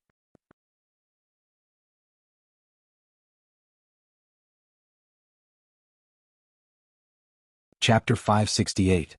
Father Yang awkwardly stood up and helped his son into a chair before he awkwardly explained, "Don't listen to his nonsense. Xiaoyu is good at everything, but he likes to boast a little." Nonsense? But no one believed it. This was the real truth after drinking. Father Yang originally wanted to let Tang Zheng fall for it, but in the end, his son fell for it. He was really lifting a rock and smashing his own foot. Although Governor Lu's face was dark, it wasn't a big deal for a young man to be a little more open. After all, who hasn't been young before? This wasn't a fatal weakness. Father Yang and Governor Lu were well aware of this, so they didn't think that Yang Xiaoyu would be eliminated because of this. They just felt a little embarrassed. Only Lu Qingmei was the happiest. This Yang Xiaoyu looked like a decent person, but she didn't expect that his private life would be so licentious. You really can't judge a book by its cover. Bang. Suddenly the door was pushed open, dispelling the awkwardness. Several police officers were standing at the door, and the person leading them was surprisingly Commissioner Hong, who had met Tang Zheng once at the Lei family's residence. When Bureau Chief Hong saw Tang Zheng, his pupils couldn't help but shrink. He immediately took out his pistol and aimed it at Tang Zheng. The others also did the same thing. One by one, the black muzzles were aimed at Tang Zheng. It was as if he made the slightest move, they would not hesitate to pull the trigger at the same time. The people in the room immediately froze. Lu Qingmei subconsciously thought that the incident last night must have been exposed, and the police must be here to arrest Tang Zheng. She stood up without hesitation and stood in front of Tang Zheng, looking at the people who came in with vigilance, like a tigress protecting her cub. Father Yang immediately sobered up a little and looked at the scene in shock. Governor Lu recognized Bureau Chief Hong, but he did not stand up. His mind was racing as he wondered why the police were here. Moreover, they had raised their guns as soon as they opened the door. This hostile atmosphere was not normal. Could it be that the enemy was targeting him? But he was the head of a province. Other than Tian Shuji, who would dare to go against him? Governor Lu's heart trembled. Wasn't Commissioner Hong one of Tian Shuji's men? Could this really be a plot against him? However, he didn't panic and asked calmly, "Old Hong, what are you doing?" Commissioner Hong's attention was completely focused on Tang Zheng from the moment he entered the door. He didn't notice the Governor Lu sitting next to him at all. When he heard this familiar voice, he was stunned for a moment. He quickly looked to the side and was shocked. It really was Governor Lu. He asked in a panic, "Governor Lu, why are you here?" Governor Lu asked with a serious expression, "Why can't I be here?" Commissioner Hong knew that he had asked the wrong question and quickly explained, "Governor Lu, we were ordered to arrest Tang Zheng." "You and him?" Commissioner Hong's throat was dry. He was really King unlucky. Why was Tang Zheng with Governor Lu? Could it be that yesterday's incident had something to do with Governor Lu? If that was the case, then it would be a fight between the higher-ups. If he got involved, then he might not even have his bones left. This pool of water was too deep. "You are here to arrest Tang Zheng?" Governor Lu and Father Yang both frowned. Wasn't Tang Zheng just a student? Why were the police mobilizing so many people as if they were facing a great enemy? It didn't seem like they were here to arrest a student. It was more like they were dealing with a murderer. Father Yang's mouth curved into a smile. This was really a turn of events. Governor Lu became serious. This situation didn't make sense at all. Could it be that this was a plot against him? People in the officialdom had to be careful at every step. It was better to be safe than sorry, so he couldn't be careless at all times. "You want to arrest him? What's the matter?" Commissioner Hong hesitated for a moment, but still said truthfully, "He killed someone." "Killed someone?" Governor Lu was shocked. He is still a student. How could he kill someone? Commissioner Hong really had the urge to find a hole to hide in. But in the face of the governor's questioning, he could only continue to say, "He killed Lei Ming and his son, as well as Tian Shuji's guests." When Governor Lu heard this, his eyes widened. He also heard a little about yesterday's incident. Especially the murder case of Tian Shuji, which cast a shadow over the entire provincial party committee's compound. Many people were talking about it. He was also guessing who was so fierce that he dared to kill Tian Shuji's family. This person was too bold. Last night, he also specially called Tian Shuji to ask about it. But he didn't interfere in this matter. After all, this might involve Tian Shuji's private affairs. It would be taboo to ask too much. Tian Shuji and he were the second in command of the province. They appeared to be united but were divided at heart. There was a lot of friction between them, but they were all controlled to a certain extent. Secretary Tian was a local tyrant. He was a local who had climbed up the ranks step by step. On the other hand, Governor Lu was an airborne tyrant. Airborne tyrants did not have as many resources as local tyrants. However, in the past few years, he had been diligent in his governance and had made the situation turn for the better. Many cadres had been recruited by him, which showed his willpower and strength. When Governor Lu heard that Tang Jing killed these people, he subconsciously thought that it must be a conspiracy against him. Moreover, arresting people in front of him was completely to force him to be on the same side with Tang Jing. It would make people think that all of this was ordered by him. Even if yellow mud fell from the crotch of one's pants, it was still shit. If the leaders above knew that he ordered others to commit murder, this kind of means would be the most taboo in the officialdom. In the struggle for power, there were back and forth and there were open spears and hidden arrows. This was the rule of the game. But if someone wanted to assassinate someone, it would be breaking the rules and would be kicked out. Governor Lu's nerves immediately tensed up. His eyes were shining. He stared at Commissioner Hong and asked in a deep voice, "Do you have evidence?" "Yes, we are all witnesses." Commissioner Hong pointed to himself and then to the subordinates beside him. "We saw him kill Lei Ming with our own eyes yesterday." At this point it was useless to deny it, so Commissioner Hong simply admitted it. Governor Lu really wanted to suck in a breath of cold air. With so many witnesses it was a done deal. Could it be that Tang Jing really killed Lei Ming and his son? Was this a conspiracy? He was just a student. How could he kill people? Was someone trying to frame him? But he killed people. How could he act as if nothing had happened? This was too abnormal. Oh no, could it be that he deliberately got close to Qing Mei and then got involved with me before killing people? This is equivalent to dragging me down with him. He didn't dare to think about it anymore. If it was really like this, then all of this was a big plot. It started with his daughter and then led him step by step to jump into it. Killing Lei Ming was considered a small matter. The key was that he killed Tian Shuji's guest. This was a big matter. It could be said that Tang Jing originally wanted to kill Tian Shuji, but he just killed the guest by mistake. Or his target was the guest. He had asked Tian Shuji out to talk about business last night. Didn't this give him a great opportunity to make his move? Therefore, it could be said that he was cooperating with Tang Jing to commit murder. Moreover, last night, wasn't it his daughter who suggested that he ask Tian Shuji out? This was definitely Tang Jing's idea. Shwa. Governor Lu's back immediately broke out in a cold sweat. His hands under the table couldn't help but tremble. He thought that this was definitely a conspiracy. A huge conspiracy. Who knew how long this had been planned? It was too vicious. He suddenly turned his head to look at Tang Jing. He saw that his face was expressionless and extremely calm.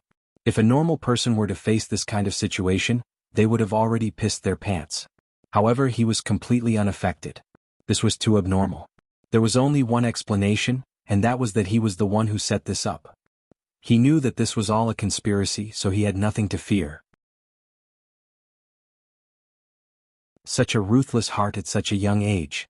Governor Lu felt that Tang Jing was like a poisonous snake that was currently spitting out its scarlet tongue. He grabbed his daughter and pulled her to his side, then protected her. He gnashed his teeth as he looked at Tang Jing and said, "Tang Jing, I never thought that you would be so sinister." Tang Jing froze for a moment. He didn't know what Governor Lu's words meant and was at a loss for what to do. "Stop acting." Governor Lu angrily shouted. Lu Qingmei looked at her father in confusion and said, "What are you saying? Don't listen to their nonsense." "Qingmei, don't say anything. I'll handle this," Governor Lu solemnly said. Lu Qingmei fiercely broke free from her father's hand and grabbed onto Tang Jing's arm. She glared at the group of police and said, "With me here, no one can take him away." Commissioner Hong awkwardly looked at Governor Lu. The governor's daughter was stopping him, so what should he do? He scratched his head but couldn't think of a way. He could only be a yes man and tremble as he said, "Governor Lu, this is an order personally issued by Tian Shuji." Governor Lu's entire body seemed to have been drained of energy. Since it was personally issued by Tian Shuji, then it was possible that the mastermind was him. This was directly cutting off his political life. How ruthless. If he protected Tang Jing, then the other's plot would be even more complete and he would be even more suspicious. As a result, he immediately stood up and said without hesitation, "No matter who it is, if they violate the law, then they must be severely punished. Arrest them." Commissioner Hong acted as if he had been granted amnesty. As long as Governor Lu didn't interfere, then everything would be easy to handle. This time he came prepared. No matter how powerful Tang Jing was, he wouldn't be able to escape even if he had wings. "I want to see who dares." Lu Qingmei angrily roared as she protected Tang Jing. Commissioner Hong and the others immediately stopped and looked awkwardly at Governor Lu.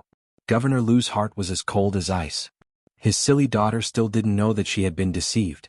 The more she resisted, the more she would fall into the other's trap. He made a prompt decision and shouted, "Arrest them. Tang Jing, we all know that you are very powerful. If you want to resist, you can try. Look outside the window." Commissioner Hong was afraid that Tang Jing would explode and hurt people, so he threatened. Tang Jing walked to the window. The street was already blocked by the armed police. There were also snipers on the distant buildings. Clearly they were guarding against him in case he resisted and escaped. Tang Jing chuckled, "They are really well prepared. Of course, so you should obediently allow yourself to be arrested." Commissioner Hong said proudly. "Tang Jing, let's rush out. They don't have good intentions." Lu Qingmei said in a low voice. He knew that Tang Jing was indeed related to this matter, so he was afraid that he would be tortured or even locked up after being caught. As the saying goes, concern leads to confusion. How could there be a prison in this world that could hold Tang Jing? Tang Jing smiled and patted her hand, saying, "This must be a misunderstanding. Since they want to catch me, then I will accompany them." Seeing that Tang Jing was full of confidence, Lu Qingmei was startled. She knew that he would never fight a battle that he wasn't confident in, so he definitely wouldn't shoot without thinking.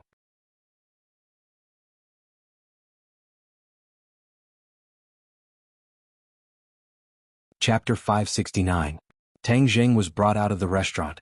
The restaurant had already been cleared out and was filled with special police officers.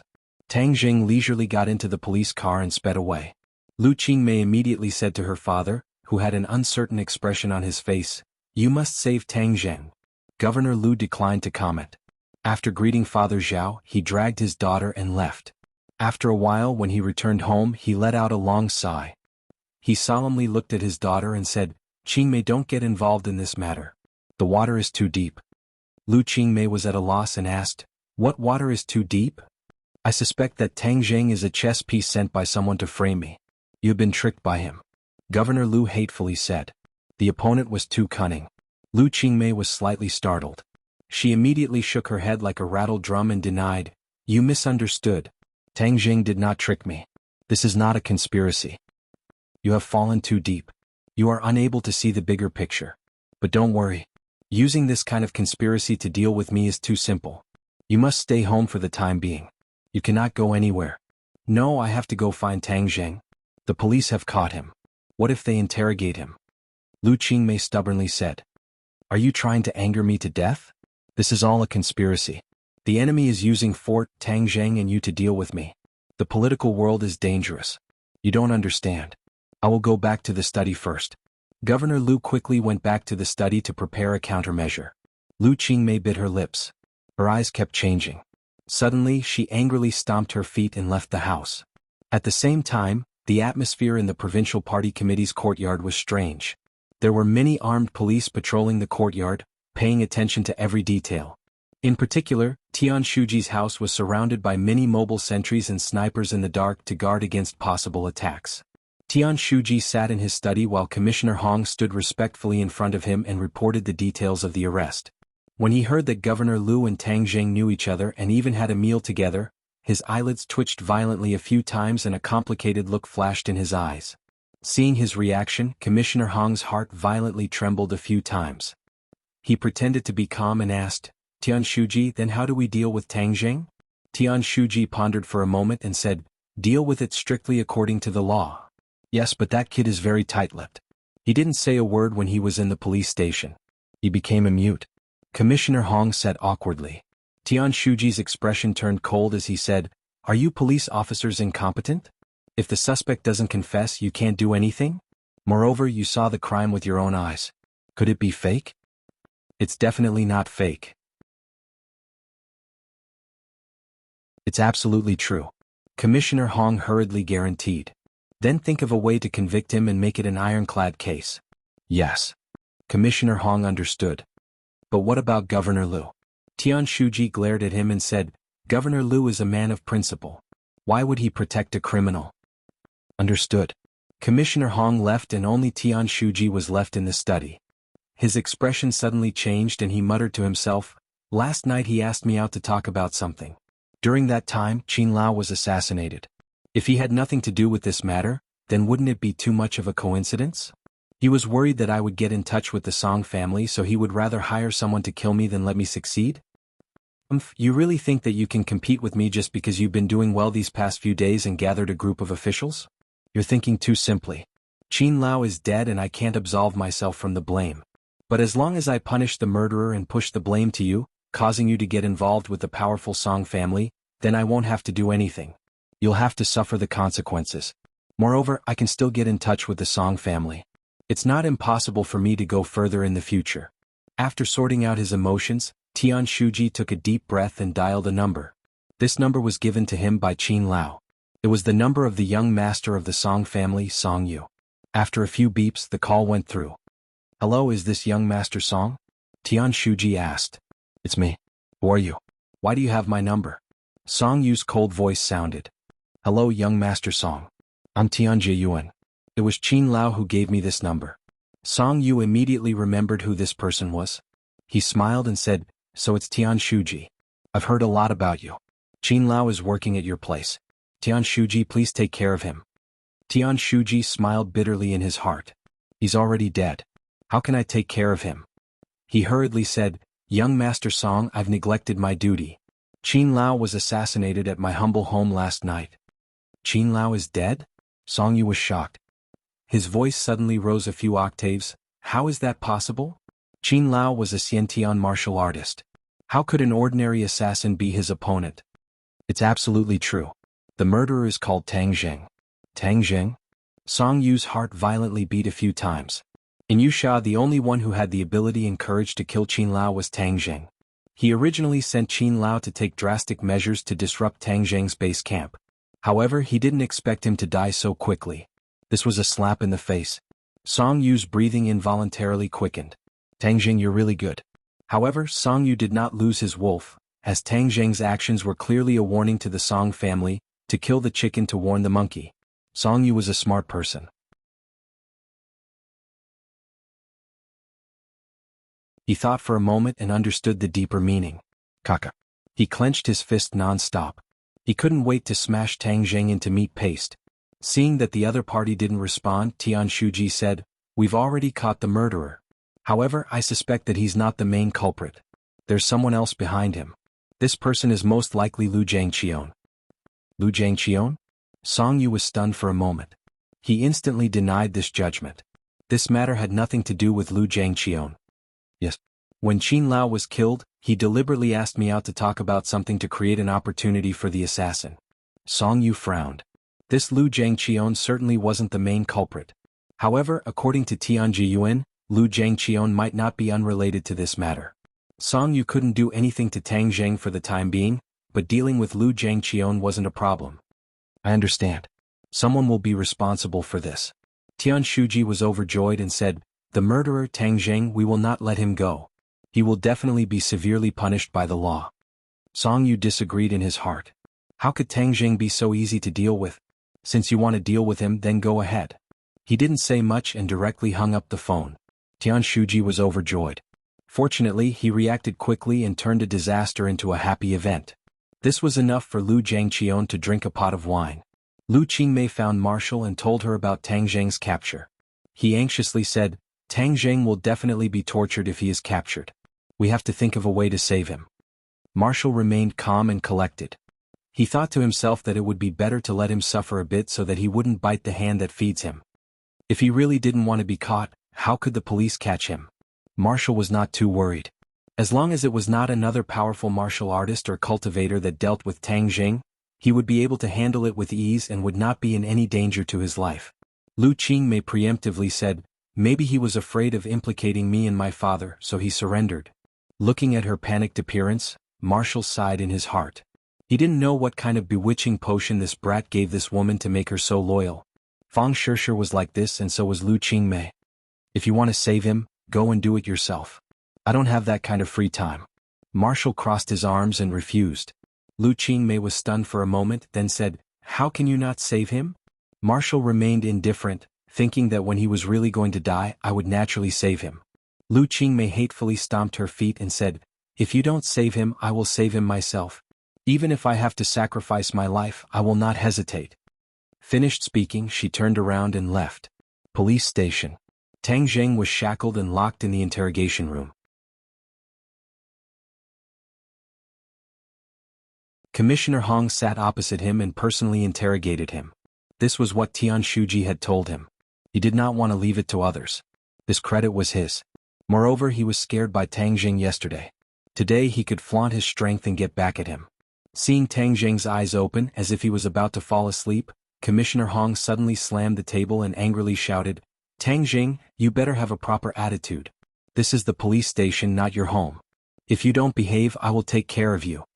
Tang Jing opened his eyes and looked at the other party in ridicule and said, "Only if you don't have confidence would you shout so fiercely.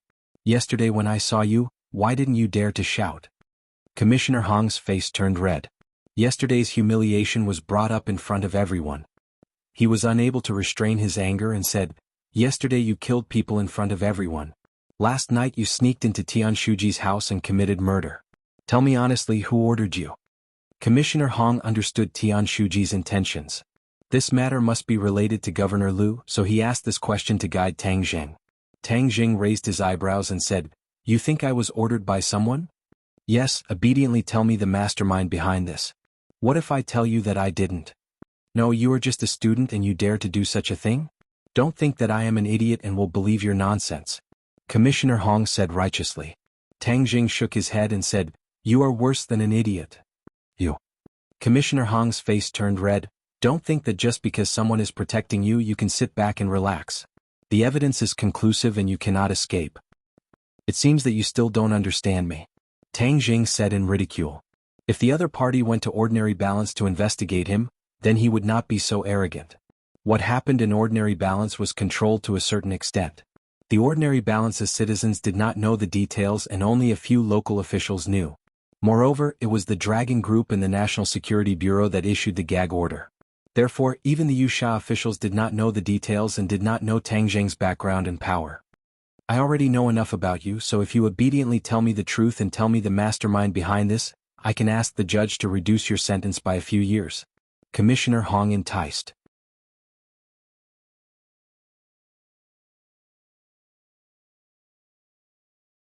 Chapter 570.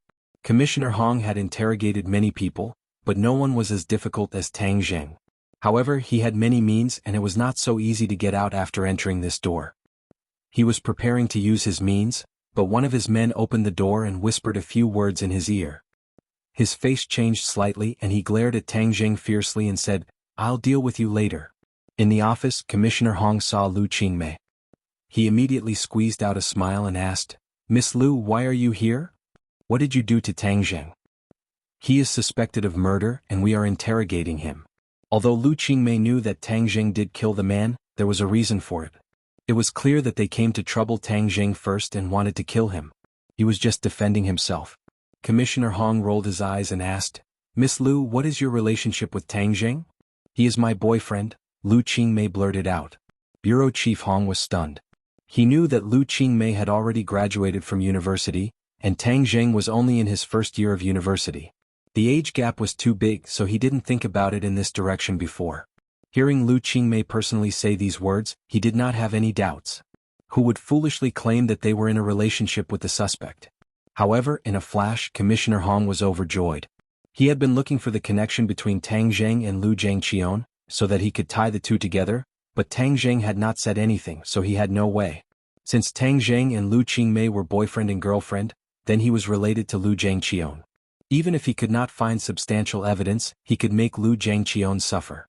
This could be considered to have completed half of the task given by Tian Shuji. Commissioner Hong did not change his expression and continued, "Governor Liu also knows the relationship between you two?" "Of course he knows." Commissioner Hong smiled and said, "Then I understand, Miss Liu. Don't worry, we will definitely enforce the law." "I want to see him."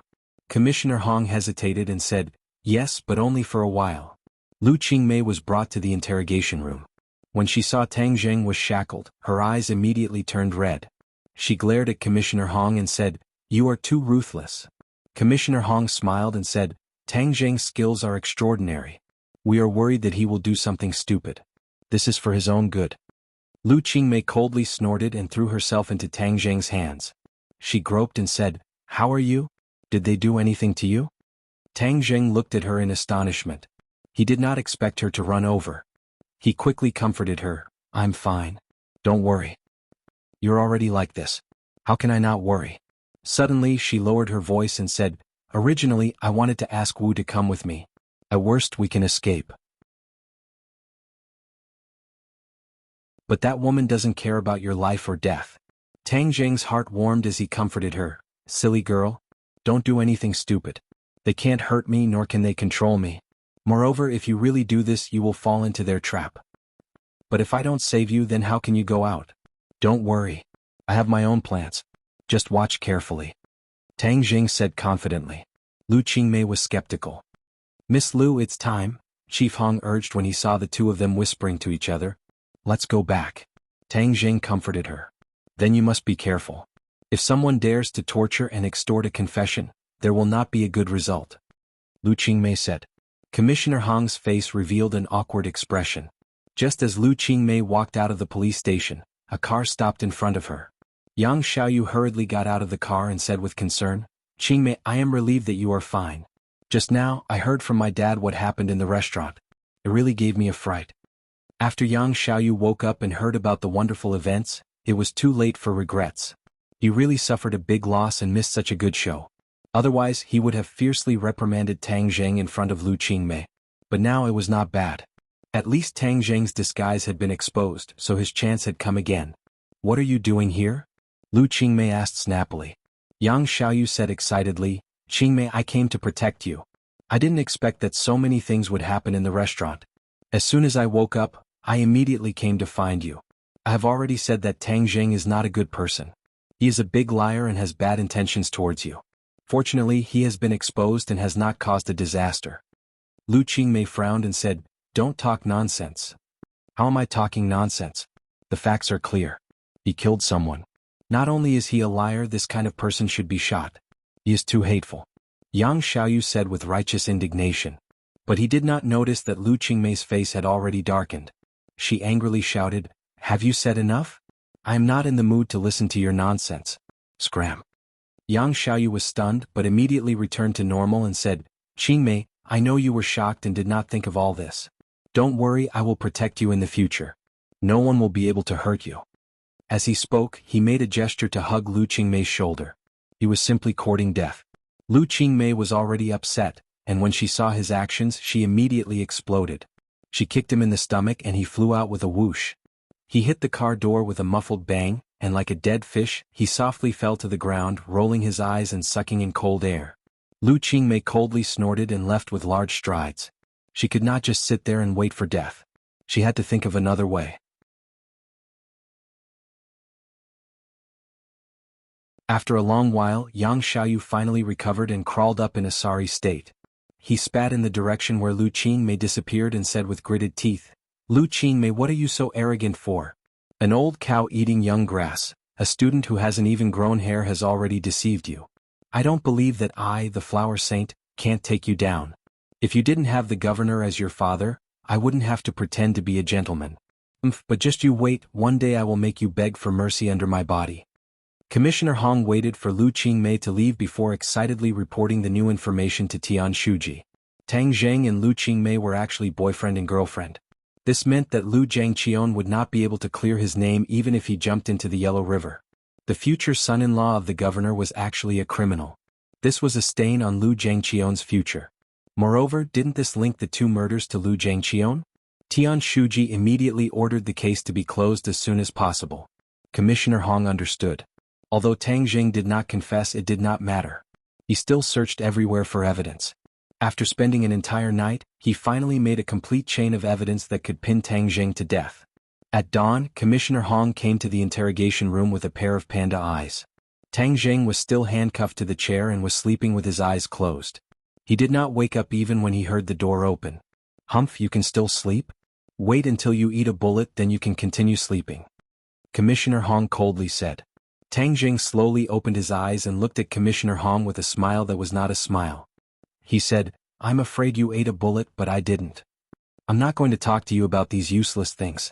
I'm going to tell you that the evidence of your crime is conclusive. It will soon enter the judicial process. You're finished? Commissioner Hong proudly said. Oh really? Of course. Bang. The door was pushed open and a person shouted in panic, Bureau Chief, these people want to break in. I can't stop them. Commissioner Hong glared at his subordinate and squinted his eyes. He looked at the person who came in. It was a middle-aged man with an imposing appearance. One look and anyone could tell that he was not an ordinary person. Who are you? Breaking into the police station, do you know that this is a serious crime? Commissioner Hong angrily shouted. The other person ignored him and directly walked in front of Tang Zheng and said, "You've worked hard. When I received your message, I immediately rushed over from Beijing." Tang Zheng smiled and nodded his head. He stood up, but the shackles on his wrists and ankles broke into pieces. He moved his muscles and bones, then shrugged his shoulders and said, "You came just in time. If you were a bit later, I would have eaten a bullet." Saying this, he looked at Commissioner Hong with ridicule. Chief Hong's expression changed drastically. Even the strongest shackles in the police station couldn't lock him down. It turned out that it wasn't that he couldn't escape from the beginning, but that he didn't expect to escape. He had a backup plan. But who was this middle-aged man in front of him? "Eat a bullet, humph, I want to see who has the guts." The middle-aged man deliberately glanced at Commissioner Hong and said in a dignified manner. This gaze made Commissioner Hong's whole body tremble. It was too terrifying. This person's hands must have taken a lot of lives. That kind of biting cold killing intent could not be faked. "Who are you?" Commissioner Hong continued to ask after being ignored for so long. "You don't have the qualifications to know." The other person coldly said, "You go out for a moment. I have something to say to Tang Zheng." "This is the police station, you." Commissioner Hong was originally going to say a few words to keep up appearances, but when he saw the other person's cold eyes sweep over him as if he was looking at a dead person, he abruptly swallowed the rest of his words back down. This person was definitely someone in the government, but there was definitely no such person in Wuxia. Just now he said that he came from Beijing. Could it be that he was a high-ranking official in the central government? How could Tang Zheng have such a strong background? Commissioner Hong was full of suspicion as he dejectedly left the interrogation room. He immediately grabbed his subordinate's collar and asked, "Who is this person?" He just waved his ID in front of me. "I think he's from the National Security Bureau," the subordinate carefully said. "National Security Bureau?" Commissioner Hong was shocked. How did this involve the National Security Bureau? The cases under the jurisdiction of the National Security Bureau were all major events that involved national security. Moreover, they had extraordinary power. Even the police had to lower their heads in front of them.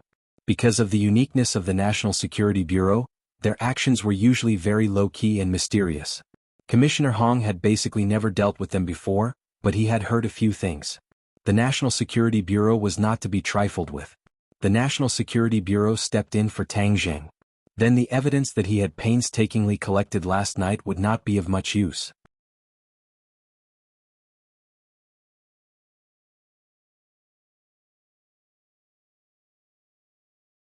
Chapter 571.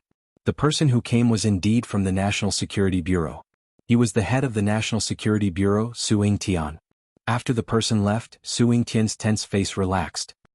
He looked at Tang Zheng with a smile that was not a smile and said, "You really can't be idle for even a day. It's the new year and yet you still cause so much trouble. You really can't let people have a worry-free new year." Tang Zheng shrugged his shoulders and said, "You can't blame me for this. The tree wants to be quiet but the wind will not stop." "Hehe, you're too big a tree so it's easy to attract the wind," Su Yingtian joked. Tang Zheng helplessly spread out his hands. He did not want to cause trouble, but it was trouble that came to his door. This time's matter is not small. Not only did you kill the lay father and son in front of everyone, that Qin Lao's death should also be your doing, right? Su Yingtian asked. Tang Zheng smiled, which could be considered as a tacit agreement. Su Yingtian pointed at Tang Zheng and helplessly sighed. "I suspect that even if I helped you solve your problem this time, you will definitely cause new trouble not long after." "You have so little confidence in me?" "I have too much confidence in you. I know your ability and I know your style of doing things. That's why I came to this conclusion," Su Yingtian said seriously. Tang Zheng was greatly embarrassed. He laughed involuntarily and said, "Then it seems that in your eyes I'm a troublemaker." 5. It's not that you're a troublemaker but that your ability is too big. You're too big a tree so you can't help but attract bees and butterflies, Su Yingtian said seriously. Tang Zheng carefully thought about it. Su Yingtian's words were not false. If he was an ordinary person then he would not have these troubles. But the key point was that he was not an ordinary person. "If you encounter the same thing in the future, what will you do?" Tang Jing said without hesitation, "If I meet you again, I will still do the same." Su Yingtian pointed at Tang Jing and said, "See, I'm right. You're that kind of person. It's easy to change mountains and rivers, but it's hard to change one's nature. Do I have to clean up after you every time? I have a lot of things to do, so I don't have the time." When he was in the restaurant, he had secretly sent a message to Su Yingtian. That was why he had followed the police. Although there was no agreement between him and Su Yingtian, he believed that Su Yingtian would not sit idly by and would definitely come to rescue him. Tang Jing was not an egomaniac. He wanted to live in ordinary balanced city and ensure that his grandfather lived a normal life. He could not simply run away and become a wanted criminal. His departure from the Lei family was a test to see the attitude of the government. Since the government had taken measures against him, it meant that his influence alone would not be able to resolve this crisis. He could escape without any effort, but what awaited him would not be a small problem. So he had to solve this problem from the source, and the National Security Bureau was the best way. Previously, when such a huge incident occurred in ordinary balanced city, the National Security Bureau and the Dragon Group could make it disappear. The storm was nothing. His guess was right. The deaths of a few people in the underworld was indeed nothing to the National Security Bureau. Although these people had the protection of the government, but in front of the National Security Bureau, that protection was like a layer of window paper. It would be broken with a single poke. It was completely useless. Su Yingtian did not have to come personally, but he pushed away countless work to personally meet Tang Jing. Of course, it was not as simple as saving people.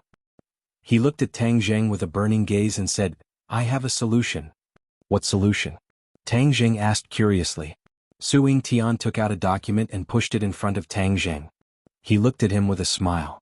Tang Jing was stunned. Looking at the national emblem on the document, he frowned and asked, "What does this mean?" "No matter what, you have killed people this time.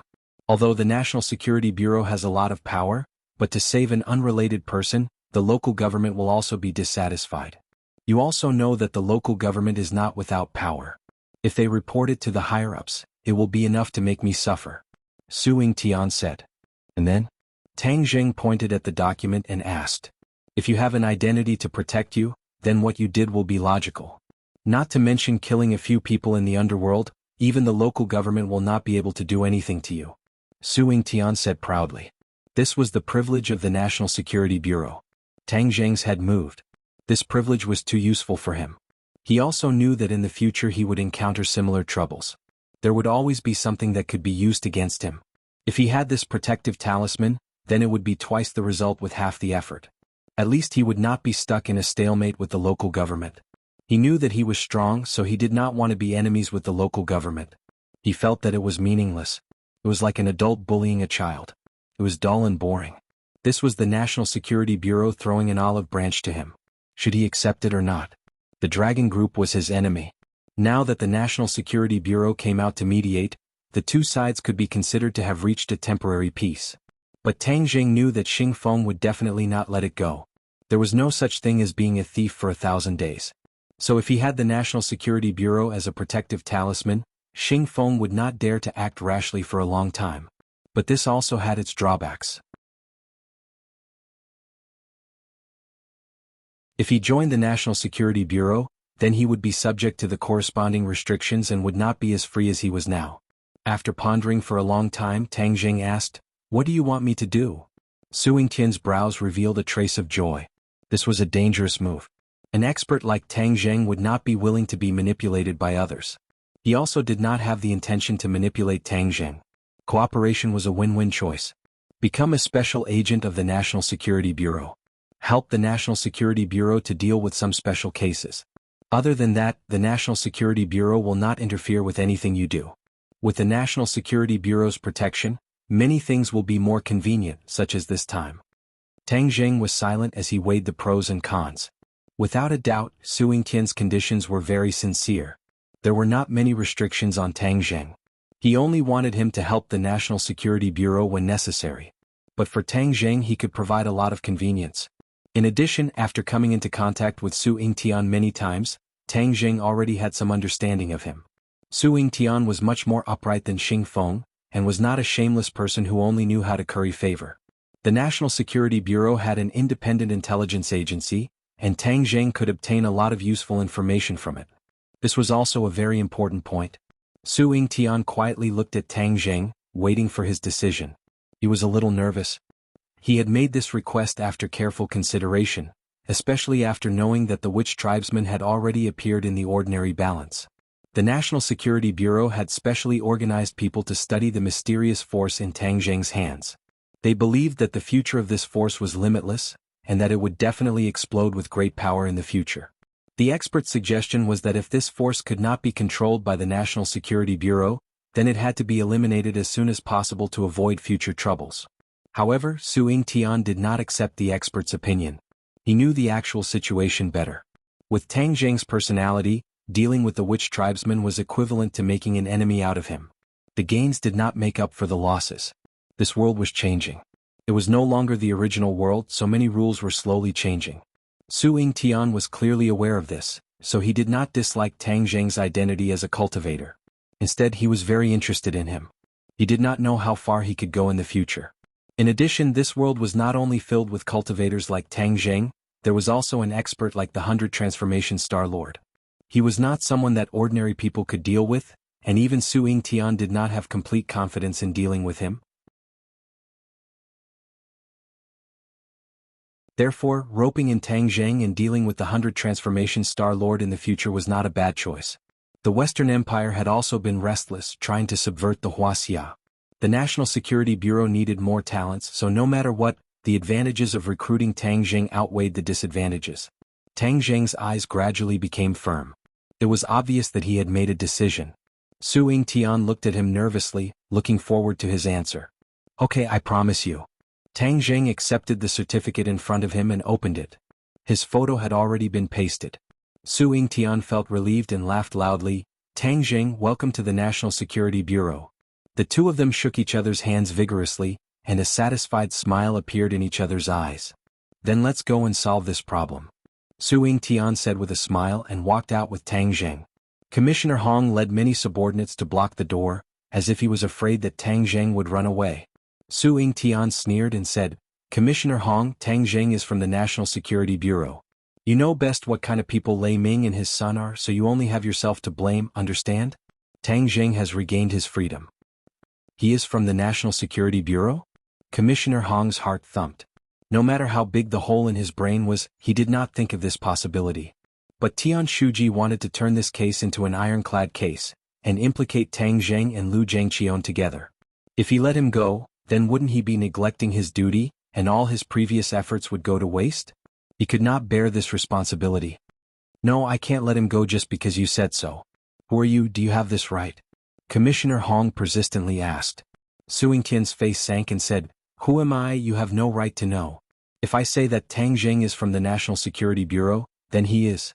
If you still want to find trouble with him, then you are going against the National Security Bureau. You should think about it yourself.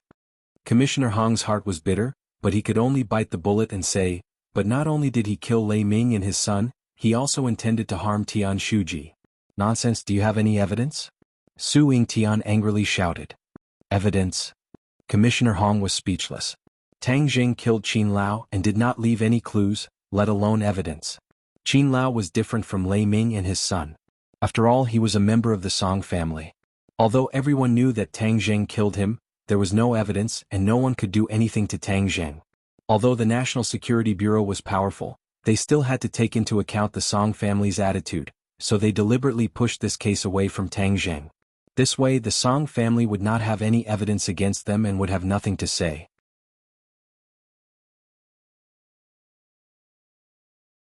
From this, it could be seen that Su Yingtian's actions were watertight. If you don't have evidence, then don't talk nonsense. Be careful or I will sue you for slandering the National Security Bureau. Then you will have to wear the black veil hat on your head. Su Yingtian jokingly said. Commissioner Hong's face was pale, and he subconsciously covered his head as if he wanted to cover his black veil hat. It was very funny. Su Yingtian disdainfully sneered and said, Tang Jing, let's go. Tang Jing smiled at Commissioner Hong. Commissioner Hong, I said that this was a misunderstanding, but you didn't believe me. Now you believe me, ha.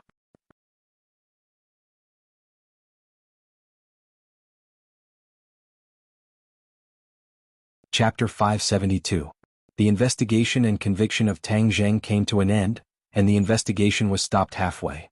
Commissioner Hong immediately reported to Tian Shuji in fear and trepidation.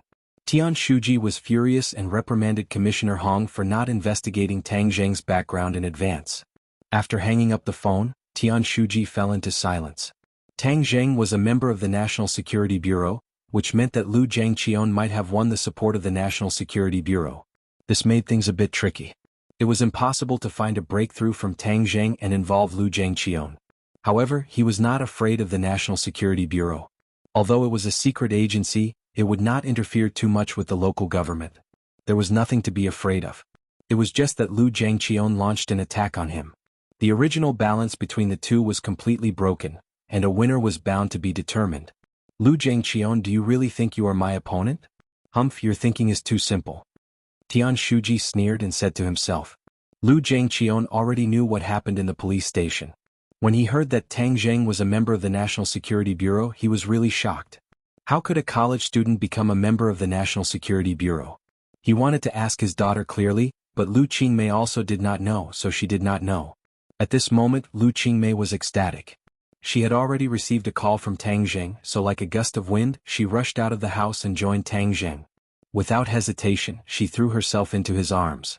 Tang Zheng hugged her tightly, rubbed her hair, and said with a mischievous smile, "In public, other people are watching. Aren't you afraid?" What's there to be afraid of? Lu Qingmei used to be an ice goddess. How could she care about other people's gazes? Only in front of Tang Zheng would she reveal her emotions. This time I was really scared to death. I didn't expect you to have such an identity. If you had said it earlier, you wouldn't have suffered so much. Hee, I wasn't one before. Didn't I just join by coincidence? Just joined? Lu Qingmei was shocked. She was the son of an official and had heard of the National Security Bureau. It was not a place that just anyone could join. However, her beloved had such an ability. She was happy from the bottom of her heart. Cough. Suddenly, Su Yingtian coughed and broke the sweet two people's world. Lu Qingmei raised her head to take a look. In the blink of an eye, she was able to determine that the other party was an official. This was a judgment that she had trained since childhood. Miss Lu, I still have some matters to discuss with you. Su Yingtian said. No problem. I'll wait for you over there. You guys can talk. Lu Qingmei understood and walked away. The National Security Bureau was a secret organization. There were many things that outsiders could not know. Su Yingtian smiled and joked, Tang Zheng, your problems are too messy. According to what I know, you still have a girlfriend. This is like stepping on two boats. Tang Zheng's expression did not change as he said, the National Security Bureau is also in charge of this? I don't have that kind of free time. Su Yingtian gradually retracted his smile and said seriously, after leaving Jade Sand, I will directly go to the northeast. The information shows that there is a problem there. I just want to tell you that the world is becoming more and more chaotic. Moreover, it is said that many things have happened in the Marshall Organization. But as for the specifics, I think that Marshall by your side should know better. Tang Zheng's heart moved. The National Security Bureau's information was really powerful. They even knew about the Marshall Organization. The internal strife in the Marshall Organization should mean that they have no time to deal with you for the time being. However, you can't be careless, especially since there is still 100 changes Star-Lord in the 10,000 huge mountains. To you and me, this person is a big problem. Su Yingtian's brows unconsciously knitted even tighter. Tang Zheng obviously did not forget about the 100 changes Star-Lord. This person's cultivation was extremely high and his mood was unpredictable. No one could think of what he was thinking, especially when the demon god had also fallen into his hands. The demon god was extremely cunning and wanted the demon clan to return. If the demon god was not dead, then he would definitely think of a way to let the demon clan return. In addition, Tang Zheng already had 66 pieces of heaven and earth black stone in his hands, and there were 33 pieces left. He did not know how many were hidden under the Imperial City, which meant that he had to quickly gather 99 pieces of heaven and earth black stone in case he needed them. However, the heaven and earth black stone could only be encountered by chance and not sought. Director Su, I have a presumptuous request. Oh, what is it? The National Security Bureau's intelligence network is very developed. If you discover that there are many cases of people going missing, please tell me. Tang Zheng had always been thinking about the mountain river blood sacrifice of the demon clan. If the demon god wanted to use this great technique to let the demon clan return, he would have to gather tens of thousands of people. This was not a small number, so he asked the National Security Bureau to pay attention to the disappearance of people. Su Yingtian looked at him suspiciously and asked, "Missing persons case? What's the use? You'll know when the time comes." Tang Zheng was not sure if the demon god was still alive in the human world, so he did not dare to guarantee that someone would use this formation. Su Yingtian did not ask further and nodded, "I will arrange it. As for the dragon group, I have already met Xing Feng. He will be safe for the time being." "Thank you. Goodbye." Su Yingtian left. Lu Qingmei held onto Tang Zheng's arm as they walked through the streets, looking no different from other couples. Her face was filled with a happy smile as she said, "Yesterday your performance was great. You completely extinguished Yang Xiaoyu's arrogance. I'm really happy. Hee, but in the end I was taken away by the police. I'm afraid the Yang family will be secretly happy." "Humph, aren't you safe and sound today? Let's see how they will be secretly happy." Lu Qingmei said unconcernedly. Ring ring ring. Suddenly Lu Qingmei's phone rang. "My dad?" Lu Qingmei's face slightly changed. "Answer it." "What's the matter?" Lu Qingmei asked with an unhappy face. "Are you with Tang Zheng?" "Yes." Lu Qingmei looked at Tang Zheng and admitted. "Where are you?" "I'm coming to find you," Lu Zhangqian urgently said. Lu Qingmei frowned. She knew that her father didn't like Tang Zheng, but she didn't care. Her relationship with her father wasn't good to begin with. This was her personal matter, so there was no need to ask his opinion. "I have something to talk to him about." Lu Zhangqian was afraid that his daughter would refuse, so he quickly added. Lu Qingmei raised her head and looked at Tang Zheng. Seeing him nod, she reluctantly said, "Okay then." After giving the address and hanging up the phone, Lu Qingmei's two beautiful eyebrows twisted and said, "I don't know what he's here for." Tang Zheng faintly smiled. "Maybe he wants to denounce me for kidnapping his daughter." Half an hour later, in a tea-house private room, the three people sat together. Lu Zhangqian looked at Tang Zheng as if he wanted to see through him from head to toe. After a while, he said, "Tang Zheng, how come you're a member of the National Security Bureau?" "It's just a coincidence," Tang Zheng calmly said. "Coincidence?" Lu Zhangqian didn't believe in coincidence. Lei Ming and his son, as well as Tian Shuji's guests, "Were you the one who killed them?" Tang Zheng smiled. He didn't admit or deny it. Lu Zhangqian guessed the answer. His face suddenly changed and he seriously said, "You're a member of the National Security Bureau at such a young age. It's not appropriate for you to do these things. Moreover, you're still together with Qingmei. Won't this bring her trouble?" "I have the ability to protect Qingmei." "What ability do you have? Moreover, there's a limit to how strong an individual is. I won't allow you to be with her," Lu Zhangqian said resolutely. He was very clear about the dangers of the National Security Bureau. Don't look at the boundless glory of the ordinary days. At critical times they would sacrifice a lot. Lu Zhangqian didn't want his daughter to be in fear all day long. "This is between me and Tang Zheng. You have no right to interfere," Lu Qingmei retorted. "I'm your father. Of course I have the right to interfere." The mother and daughter stared at each other. They both insisted on their own views and were incomparably stubborn. "I'll say a few words. Qingmei and I are together. We won't be separated because of anyone's interference," Tang Zheng firmly said. "You don't have the right to speak here," Lu Zhangqian angrily said. "Moreover, your actions this time, no one knows whether or not there's a mastermind behind it. As for what your goal is, it's still uncertain. In particular, I suspect that your motives for contacting Qingmei are impure." "Impure motives?" Tang Zheng was angry and amused at the same time. Lu Qingmei was also angry and said, "Don't talk nonsense. Tang Zheng and I are in love with each other. As for Yang Xiaoyu, who you introduced yesterday, you heard it yourself. What kind of person is he?